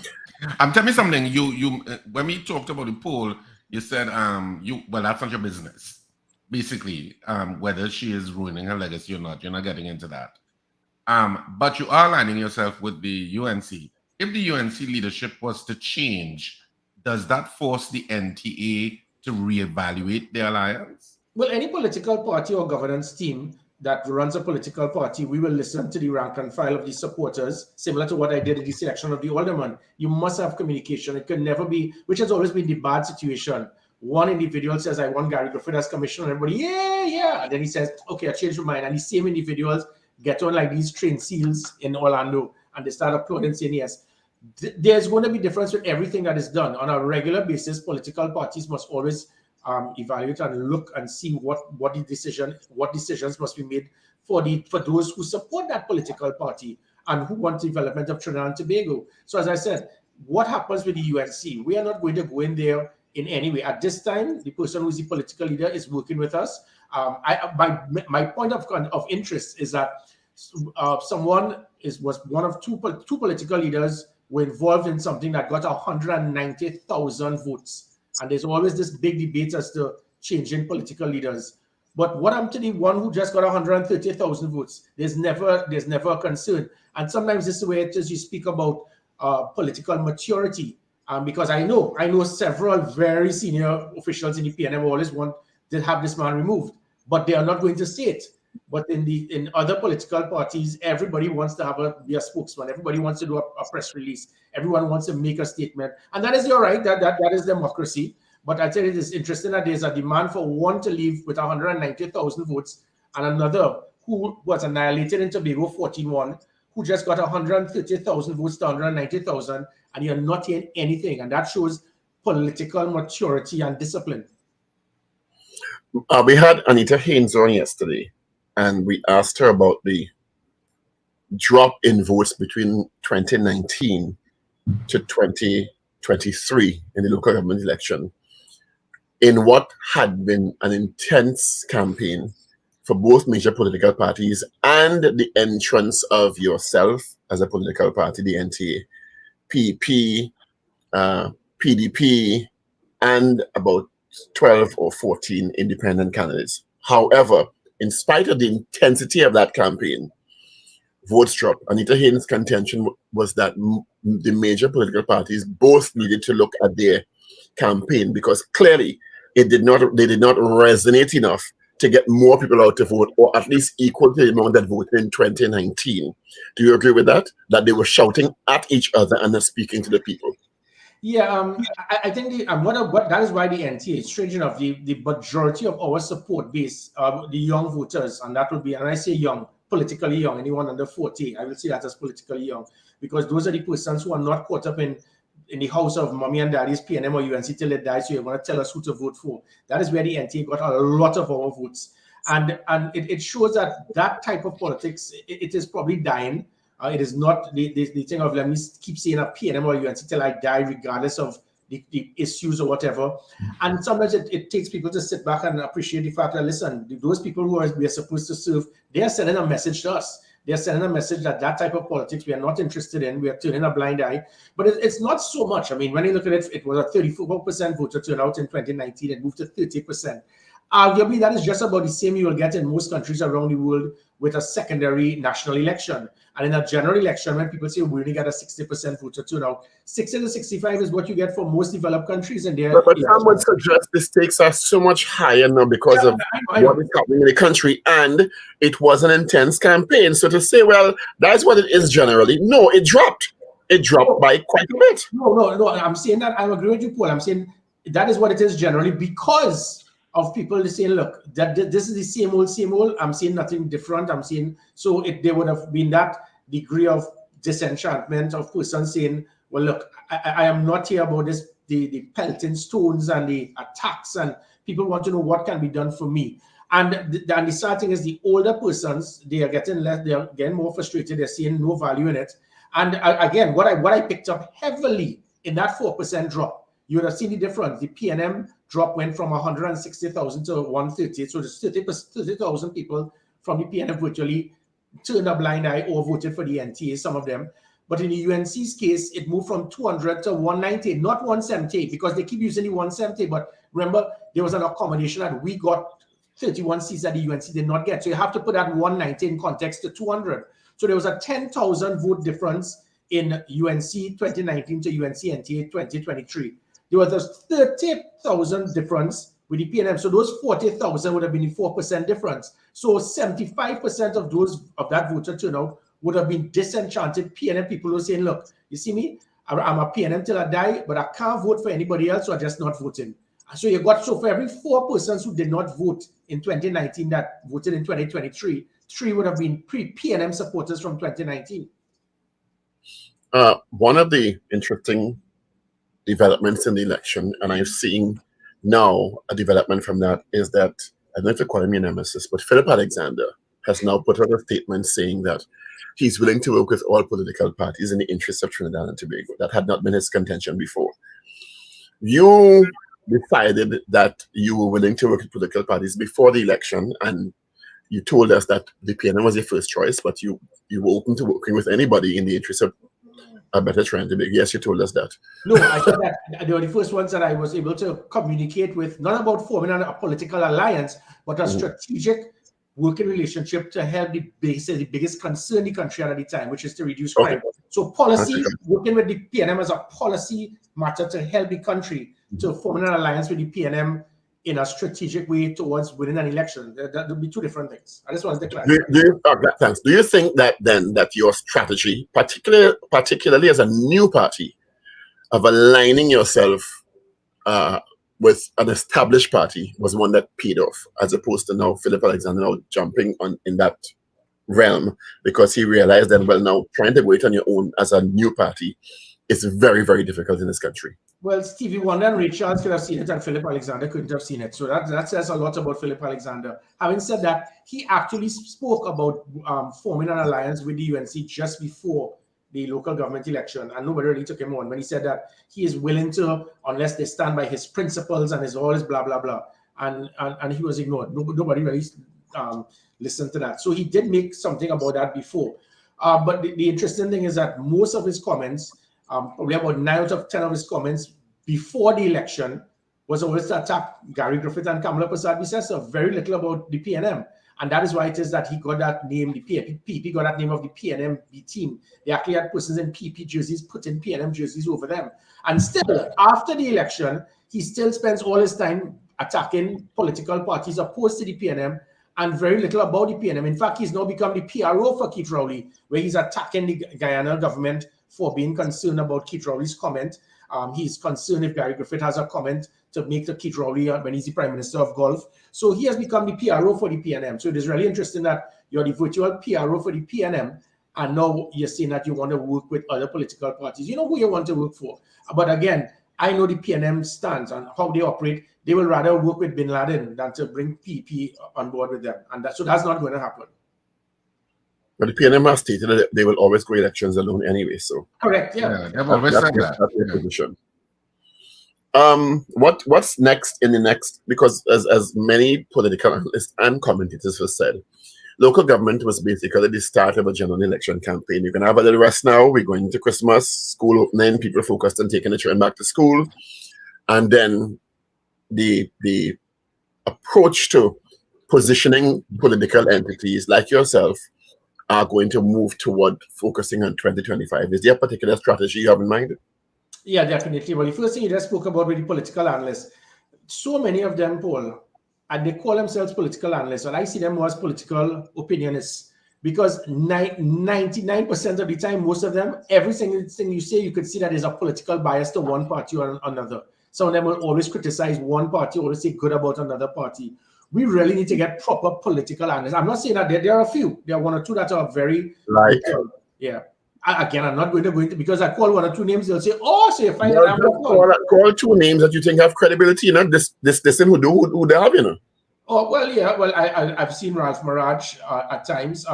Unfortunately, like Mr. Ramsuloj, his comments have always been aligned towards benefiting the PNM. So there are certain persons that, I mean, sometimes you need to sit back and are you really a political analyst, or are you using your voice because the media always wants to have someone be quoted, and because you're trying to help a political party, or because you're against another political party because what they did or didn't do for you.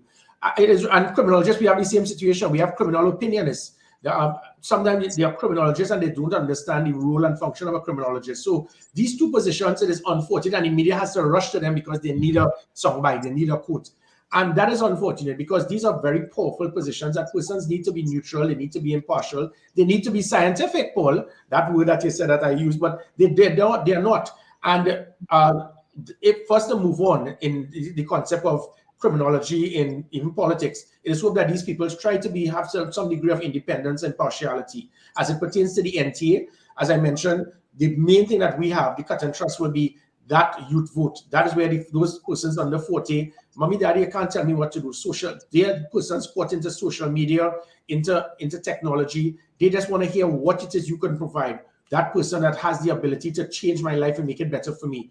Don't tell me that that is a PNM. We actually lost a candidate. A candidate was thrown out of his house because his family told him, this is a PNM house, get out what you have done, you have embarrassed the family. That is how sometimes they're so caught up. Thankfully, the citizens, we are not caught up in that type of hatred. We have politicians who go out of their way to divide the country. We've heard it every time there's an election, you throw that race card to the point of saying that a certain race was getting illegal firearms to kill another race. And this type of disgusting politics is what the young voters do not want. So that is what we intend to put focus on. Each and every young person under 40, we are going to explain to them, this is the political party that you need to be part of, because we want to push heavy on those youth voters, those young voters. And again, there still have been senior persons in that upper echelon that have shifted, but again, the majority of them, they PNM or the UNC till they die. And I am not here to criticize those individuals. That is your right. Even as those 150,000 people who voted for the PNM, you now have to face the reality for the next 16 months that your most fundamental right of safety and security is not going to be adhered to because our government who is incapable of providing you with those needs. But that was your right and you made that decision. Well, what are you hoping Paul Nahus is able to accomplish as an alderman in Diego Martin? Well, as it pertains to national development, definitely to assist in the development of Diego Martin Corporation. This is not about us trying to put a foothold to make us win any of the Diego Martin seats in the general election. Those are secondary things. I mean, let's be honest. But the main thing was for me to put somebody there to ensure that the needs of Diego Martin residents could be adhered to. I walked the length and breadth of Diego Martin, up in the hills in Bagatelle, in Simeon Road, in Scorpion and Caranage, in Paramin Hills. And all of these places, they've said they've never seen the political leader of the PNM, and that has been a PNM heartland. Many of them said they never saw the councillors. I just hope that Mr. Nahus can put some degree of not catch you, but advising them, listen, you have won as much as we have turned your safe seat into marginals. Just do your job. Don't be MIA for the next few years based on the position that you have now held. do your job and do it well. And that's what, so his job, because of his experience working with the PNM as a PNM alderman, it is hoped that he can put some degree of maturity into them for them to understand, don't go missing in action for the next few years and try to help develop Diego Martin. Does this have any implications to 2025? I know Nicole Griffith, didn't she run for a seat in Diego Martin in the past?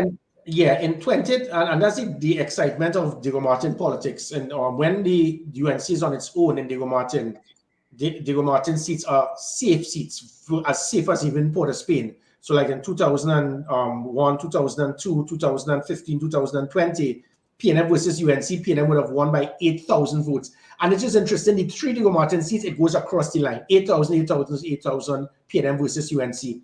When the COP got into it, that's what Nicole Griffith, Rocky Garcia, and I think Joe Perez were the 3 representatives for the COP in 2007.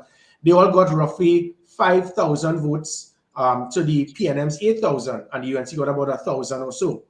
When it is that in 2010, when the alliance was formed, and Nicole Griffith, Rocky Garcia, and Garvin Nicholas, the 3 of them got just about 600 to 700 less votes than the PNM. So from 8,000 UNC versus PNM, with an alliance of that third party joining with the UNC, it moved to 600 to 700, and each of the 3 of them lost by that.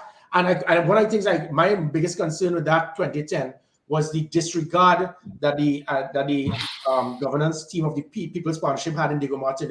I don't think there was one major political meeting. Had there been some degree of support like what they did in Aruca, Maloney, Lupino, Bonaire, those 3 seats would have gone to the People's Partnership. It would have been 32-9. We would have been able to have constitutional reform to amend this first past the post and even change the Privy Council if that is what was required. And also that would have been the end of Keith Rowley, Colin Imbert, and Amy Brown in politics. Look how things could have happened. Are we going to see Gary Griffith back in the Senate soon? Well, in 2025, I don't know about the Senate, but again, as I said, the NTA, we are not... The predecessor can appoint temporary senators whom she thinks can make a contribution. Your expertise is national security. I'm sure there are bills that will be coming before the Senate and the House regarding national security. You may be an option. Well, Paul, you know, the way I've lived my life from spending 17 years in the military, being the youngest officer during the attempted coup, being the first one back with a UN peacekeeping medal, I fight my battles and I earn whatever it is that I get. I am not here to ask for handouts. I'm not here to ask for gifts or rewards. The 6 seats that the UNC has in the upper house have been 6 seats based on the UNC within 19 seats in the lower house. So the NTA, and that's the same when people said the NTA should have asked the UNC for some safe seats in corporations. No, we're here to earn our respect. We're here to earn our worth. And if and when we have Senate seats, it's because we would have earned our position in government by winning seats in the lower house. I want to move the conversation to crime and have a really sober conversation about what's happening now. I know it could end up in a conversation about who is incompetent and who is not incompetent, but I really don't want it could end up there, right? But I mean, we all have to be really concerned with what we're seeing. You would have been privy to a lot of data, and I know you're always very careful about not undermining national security. So I respect that. But what is happening now? Why are we seeing what we're seeing now? Unfortunately, Paul, it has to do again with the politicizing of national security. It is something that I've tried to change tremendously. I think I'm the only minister in government in the history of Trinidad and Tobago that actually was a minister that did not hold up a political portfolio. I was not UNC, COP, ABC, or XYZ when I became Minister of National Security. I would love to see all Attorney Generals and Ministers of National Security have the same neutral perception, because when I did that, it helped tremendously in my measured success as Security Minister with the highest reduction in serious crime in 30 years. You can't politicize national security. Anytime you start doing that, you're going to fail. And inclusive of the police. I mean, even Independence Parade is coming up. And the police and unfortunately, it's not to knock the police, it's not even to knock the government. It is naturally the DNA of politicians, and they try to influence the police service. There's an Independence Parade coming up, and I'm the only commissioner of police that will not, previous commissioner of police that will not be invited to the police admin building based on instructions by the government. And these are things that are very unfortunate. When you start doing that, this is not about NTA versus UN, PNM, or Gary versus Fitzgerald Hines. This is about good versus evil. This is about a prime minister should be saying, I am turning aside my ego, my hatred, my bitterness, and let's find an avenue to solve the problem. I provided that as Minister of National Security with the highest reduction in serious crime, as I said, in 30 years. I provided that as the Commissioner of Police with the highest reduction in violent crime in 17 years. We have shut down over 100 odd things, and those things would have been critical towards pegging back criminals. You know, people will always speak about, they will try to turn it into a debate about COVID, and I could give all the things to show it's nonsense. But it's not just about the success we had in 2018 and 2021 about COVID. People felt safer. They had a greater degree of respect for the police, and not because of the officers changing their personality now. There was a focus on public relations, customer service, making police officers accessible, working closely with the Police Complaint Authority, the DPP's office, high visibility, a rapid response, making sure that you can have our app reporting, online reporting. Now we've gone back to the old-time policing, where 15 police officers would be in a station for the whole day waiting for one person to walk in the station to make a report. But what I did and Dwayne Gibbs, we transformed the police service to have officers out in the streets. You heard something you said there, Paul? What's driving it, though? What's driving it? I'm sorry, rain is coming down very heavily, so I apologize for the background noise. But is it the narco industry that's driving it? The gang on gang murders to take control of this narco industry? We just saw the $21 million cocaine thing that seems to be fueling some violence in Guayari and Grandi and stuff. And so what's in the underbelly of this crime? Right, and you know, it's interesting to say that. It goes right back to my concept of criminologist. There's one criminologist, if West Indies, if TKR lose a game tomorrow, he's going to blame it on the Colombian-Mexican mafia. Every single time Darius speaks about crime, because that's the only thing he did research on in law enforcement, he said Dana Cital was killed because of the Colombian-Mexican drug cartel. It's always based on that. Let us not put focus on that. We could put focus right now on what could be done immediately, quick wins. Quick wins is what I did as Commissioner of Police. It took me a year to transform officers into understanding that. A high visibility, a rapid response. You call 999, you know there's going to be someone. No, Gary, I'm fine with that. But I just want people to understand, if we could get a sense, for myself anyway, sure, what is driving it? What is the reason that there's this much violence? Is it a narco economy money thing? What is the genesis of it? Okay, I'll explain. Because crime is the criminological theory of crime. Crime is a product of opportunity. The greater the opportunity, the less the deterrent, the greater possibility criminals will commit a crime. So if it is you turn the police service into something that is effective, you know, as soon as you jump that wall for a home invasion, you know, by the time you jump back over, police will be there, which is what we did in Highland Park and other places. There were home invasions under my watch, but by the time you jump back over the wall, we took your wicket. We know they had an operative team like SWAT that criminals feared. You have to put fear into these individuals. You have to so that is what is driving it now. So the drive is not more drugs or whatever. The drive is that the criminals understand that I can go to a residence nightclub, drop 3 bullets on someone, walk away, and it'll take 30 minutes before police will show up, even though it's opposite the commissioner's residence, 1 minute from St. James Station, 3 minutes from St. Clair Station, because that is why we had the operational command center, the commissioner's command center, GPS tracking on all of the police vehicles to monitor their area of responsibility, monitor their response. We used it in a scientific way, and by doing that, the criminals realized the product of opportunity was no longer there. So it pegged them back. It didn't stop crime, but it prevented the home invasions. It put an end to kidnapping. So the use of technology and the scientific aspects of predictive policing worked.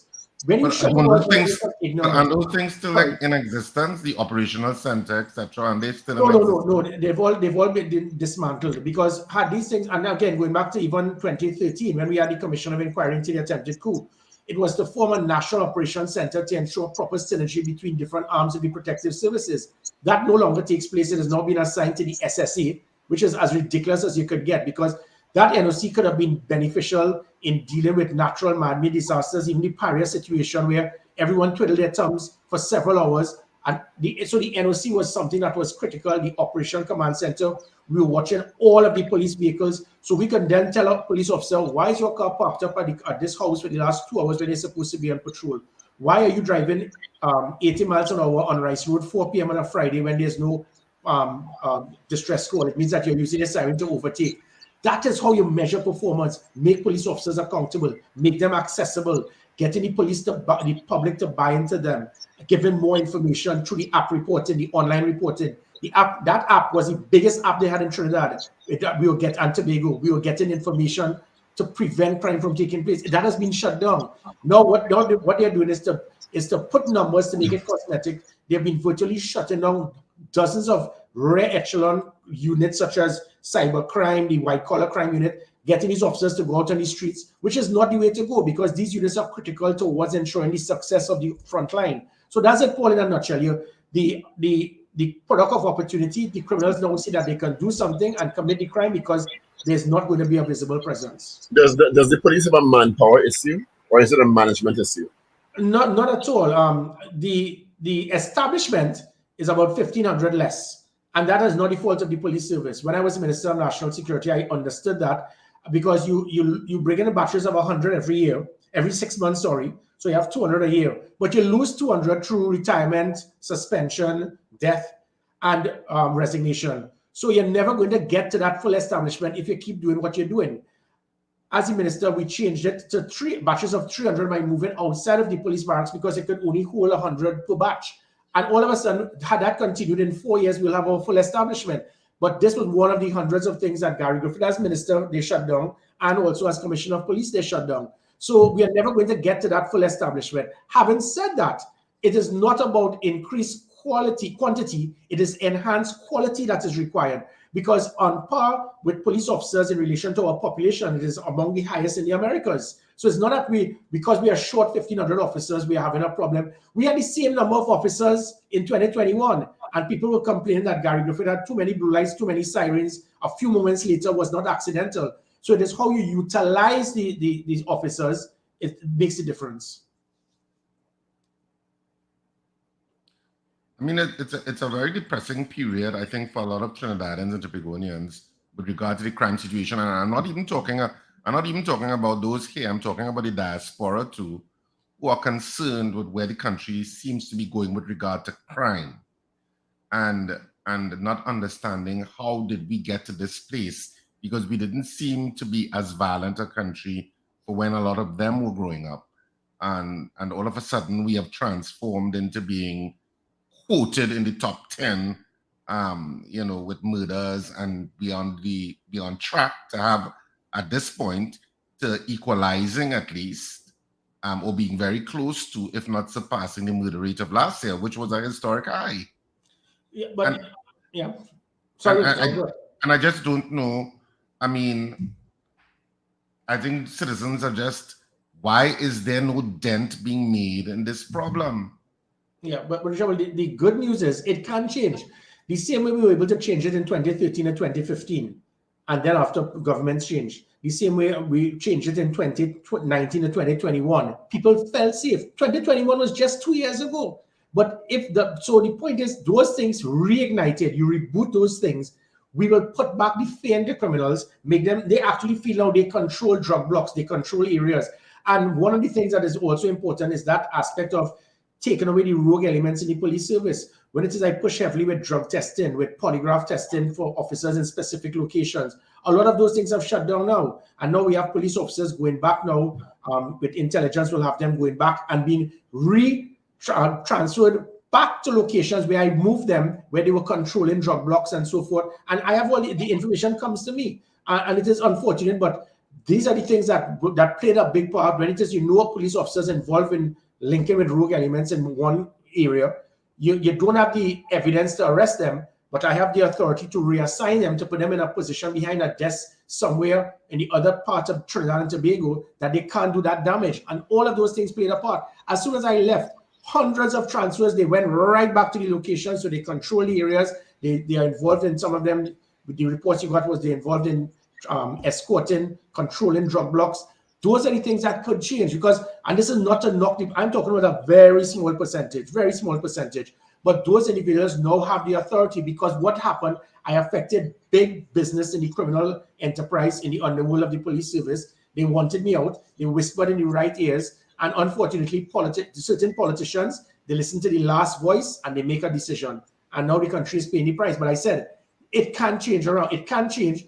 If I don't know if the country could wait another 16 months with what is going on. It is hope that this government will take away the politics. I am always willing to be a patriot before a politician. And I know exactly what is required to push this thing back.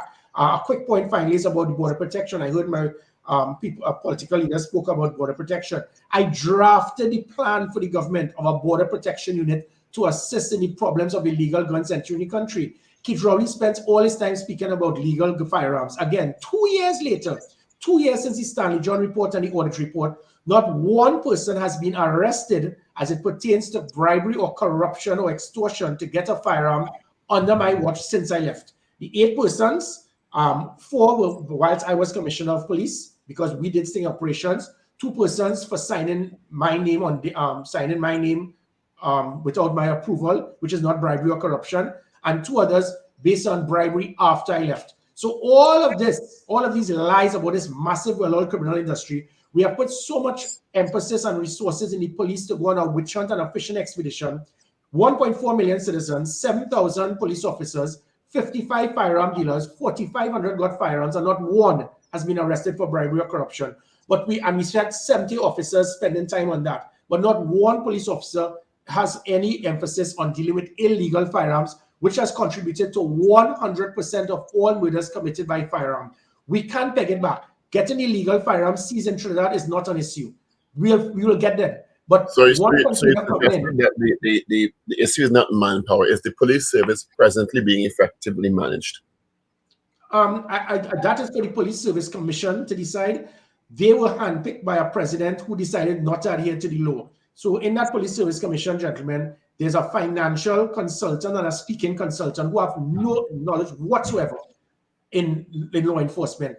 And they selected someone who actually placed 22nd in 2018 by international law enforcement experts. So we keep blaming Erla Christopher. It is not Erla Christopher's fault. She didn't impose herself on us.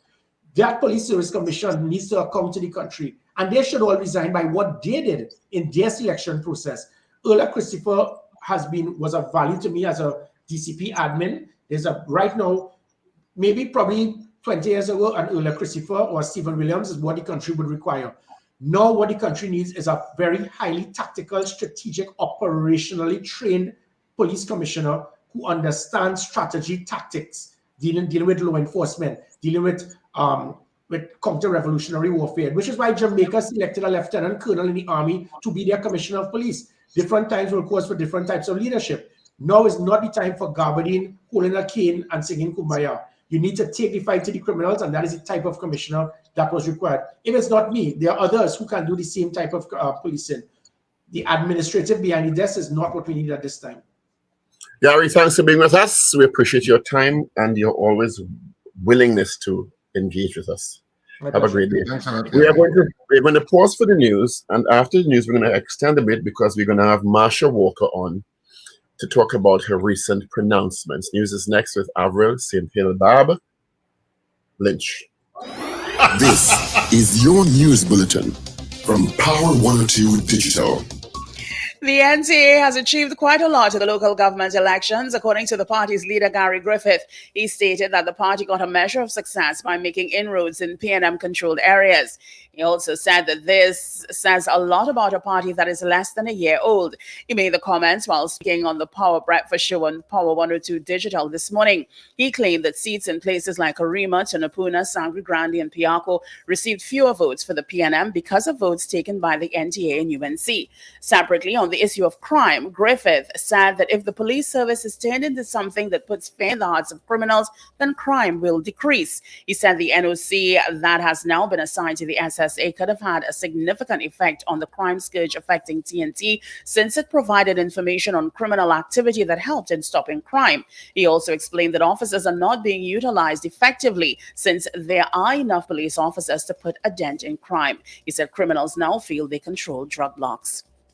The Commission of Inquiry into the Paria LMCS diving tragedy has asked the president for yet another extension before submitting its final report. The Commission of Inquiry was originally due to submit its final report to the president in May, but in a statement on May 5th, the commission said it had written to President Christine Kangaloo to seek an extension until August 31st. A statement issued by the commission's secretariat on Monday said the commission was unable to meet that deadline. The commission has now written to the president to ask for an extension until November 30th. Security arrangements at the Arima Hospital are being reviewed following the fatal shooting of a hospital employee at the facility. Reports are that the incident took place around 7:10 on Monday morning when the employee turned up for work and was parking his vehicle on the compound. He was attacked by a man armed with a gun. Chief Executive Officer of the North Central Regional Health Authority, Davlin Thomas, speaking with members of the media, described the development as a brazen attack on a citizen.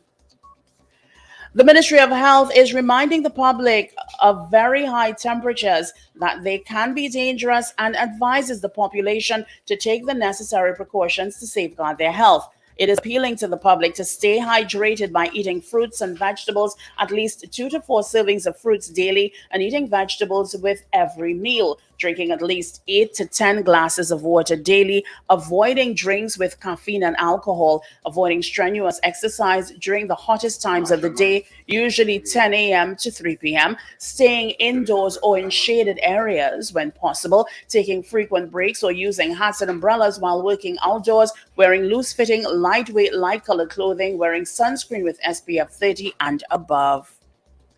And further afield, tropical storm Idalia has strengthened into a hurricane as it barrels towards Florida, with officials warning of potential destruction and risk to life. It will intensify into an extremely dangerous major hurricane, forecasters say, before slamming into the state's western shoreline on Wednesday. Much of Florida, including the heavily populated area around Tampa, will be affected by the severe weather. High winds, heavy rains, and potentially deadly storm surges are all forecast. Some 14 million people in the state are under hurricane and weather warnings owing to Idalia's uncertain path as it gathers force and moves northward over the Gulf of Mexico. Well, that was your update at 8 o'clock. Look out for news in full at 12 noon.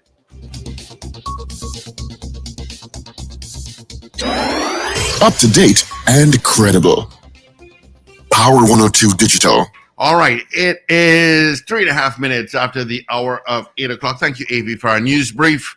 Of course, you can join Avi again at 12 noon for our major news. Of course, online, I do have Marsha Walker. Good morning. Hi, good morning. And welcome to the Power Breakfast Show. I've got Paul Richards and Richard Raghubar singing with me this morning. Paul? Good morning. Morning, Marsha. Good morning. How are you this morning? I'm fine, thank you. All right. You've been making quite a bit of news in recent days. Give us some context as to what your first objection or concern was, and we'll take it from there. I don't want to go into every single objection.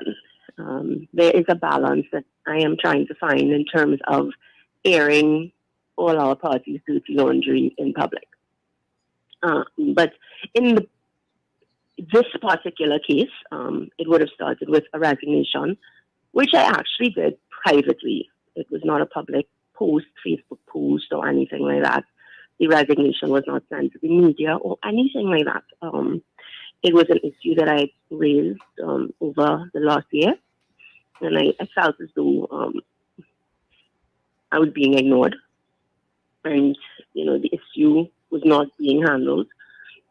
So I was left with no option but to resign from that particular post. I'm not going into details, but it's related to a particular individual whose name we shall not call, and allegations of violence, domestic abuse, which you could not countenance. Yeah, so his wife came to me. And we're in politics, you're in politics, and the aim of politics is to change the country, to deal with issues very similar to that. You know what I mean? And I appreciate that, gossip is one thing, but the wife had come with a restraining order. So I did raise the issue because the person held office in the party. And the one thing that I had always thought, I believed that Kamala Prasad-Bissessar had handled differently to any other leader was clear your name and come back. I always believed that was the right approach, clear your name and come back. After a year has that been consistent though? In recent times, no. So, I mean, so then what if in your words it's been inconsistent, that approach, why your position in this case? Well, in this case, it's within my line control. It's directly in my line. So the person holds office in Bigger Martin West, I'm a coordinator of Bigger Martin West. If you give me, if you give me a position, then, there must be some control. There must be something. I'm not a puppet. I don't intend to. The restraining order was validated by you. It was a legitimate restraining order by the police. Pardon? The restraining order to which you referenced, you were able to confirm it? Yes, it is a confirmed restraining order. The matter is before the court. We did, in fact, speak to the person. It was not totally ignored. TPL John brought the person in, and so at that time, which is why, in my opinion, I was giving it the time that it required. Which is why I said it was, if the issue was first raised maybe about a year ago. Brought the person in, the person, of course, denied it, said, he will fight it in court, etc. No problem. And that position is that the person is innocent until proven guilty, although it's a serious allegation, and a restraining order has come out of it. Am I incorrect? Yes, yeah. Yeah, so, again, trying to find a balance, okay, fine. But here we are. We also had the internal elections. I raised the issue. I mean, it's not a paid position. We're not taking money out of somebody's bank account. I'm not taking food out of your mouth. Can we not? Why are we putting people like this in positions? Let's just give them their time. Give them their time to sort it out. Okay, you've gone a step further though, in terms of now calling for Mrs. Prasad-Bissessar to step down, because, and please correct me if I'm misquoting, her time is up and she's ruining her legacy. Why do you come to that position now? Because you've been an avid supporter of Mrs. Prasad-Bissessar. I love her. I really do. And I have a lot of respect for her. But bit by bit, she is misstepping. And you're sitting and you're watching it. And as I said, I mean, it's difficult without airing every single piece of dirty laundry. Some emails that have been leaked that I don't know how much have been leaked. They're certainly all reaching to me on WhatsApp. I sit and I listen to it all the time, whole day, every day. And you just kind of go, what are you doing? I mean, can I help? How can I help? Do you need help? And as I said, it's a really difficult position because I am trying to balance being accountable to the public, but at the same time, respect her legacy, respect the party, just after Mrs. Prasad-Bissessar, there is still life for the UNC. We don't want to totally ruin that. What is your intention now? You've gone public and now made this very strong statement. First of all, I didn't go public. The information has gone public. Even in that, why would you have handled my resignation the way that you handled it? I didn't put it public. She did. I'm simply defending myself now. But you drafted a document, whether it be electronic or hard copy, with certain consternation about Mrs. Prasad-Bissessar's legacy. It has gone public now, and yes, that was public. Right, and because you posted on your Facebook page. Yes, of course. No, Right. when you said So you are still a member of the UNC. Nation, etc. And you are still a member of the UNC, right?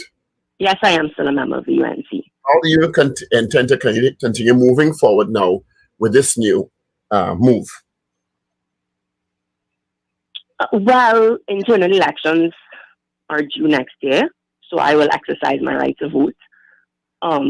Depending on the slate, I will endorse certain members of the slate.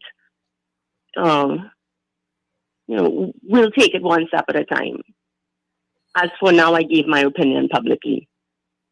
Mm-hmm.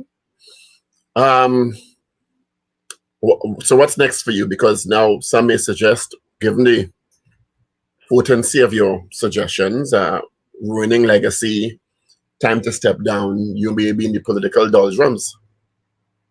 Well, I think persons like Jack Warner would have said a lot worse. And, he's still wearing a UNC shirt on a platform. So So that's the analogy. You can say what you want against the leader, and hopefully you'll come back around that you won't be accepted. Oh no, but there's a precedent set, not by me. There's a precedent for discipline set, not by me. So if we're just following logic, let's just with the greatest of respect, are you it's not logical. Are you as valuable as Jack Warner? Then that's the question.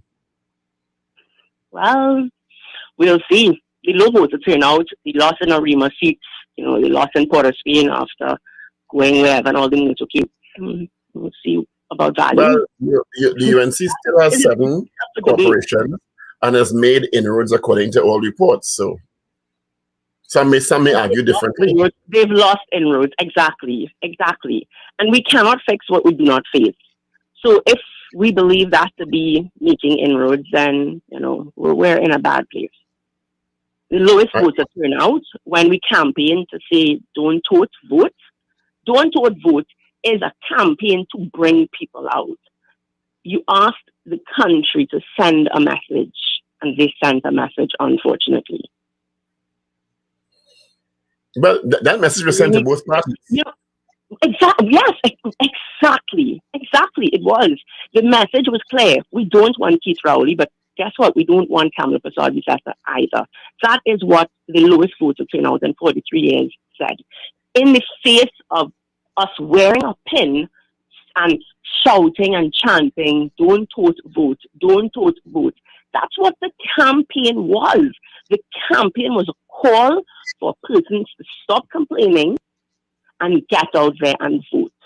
So that campaign failed. Let's be honest. Terry Rondon said PNM needed to sit down, do introspection, and ask what went wrong. And I'm suggesting the leadership of UNC needs to do the same. We campaigned for a high voter turnout. We campaigned, don't vote. That was the campaign. Come out and send Keith Rowley a message. That is what we asked the citizens to do. And the citizens replied. They replied.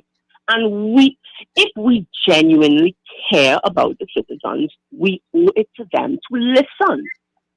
How would you respond to those who suggest, because we had Anita Haynes on yesterday, and she suggested that in addition to one, but she said, she answered a question based on the public not being energized by either of the campaigns or any of the campaigns because of the type of campaigns that were run, and people not resonating with the mudslinging and the whatever it is. But you were part of that.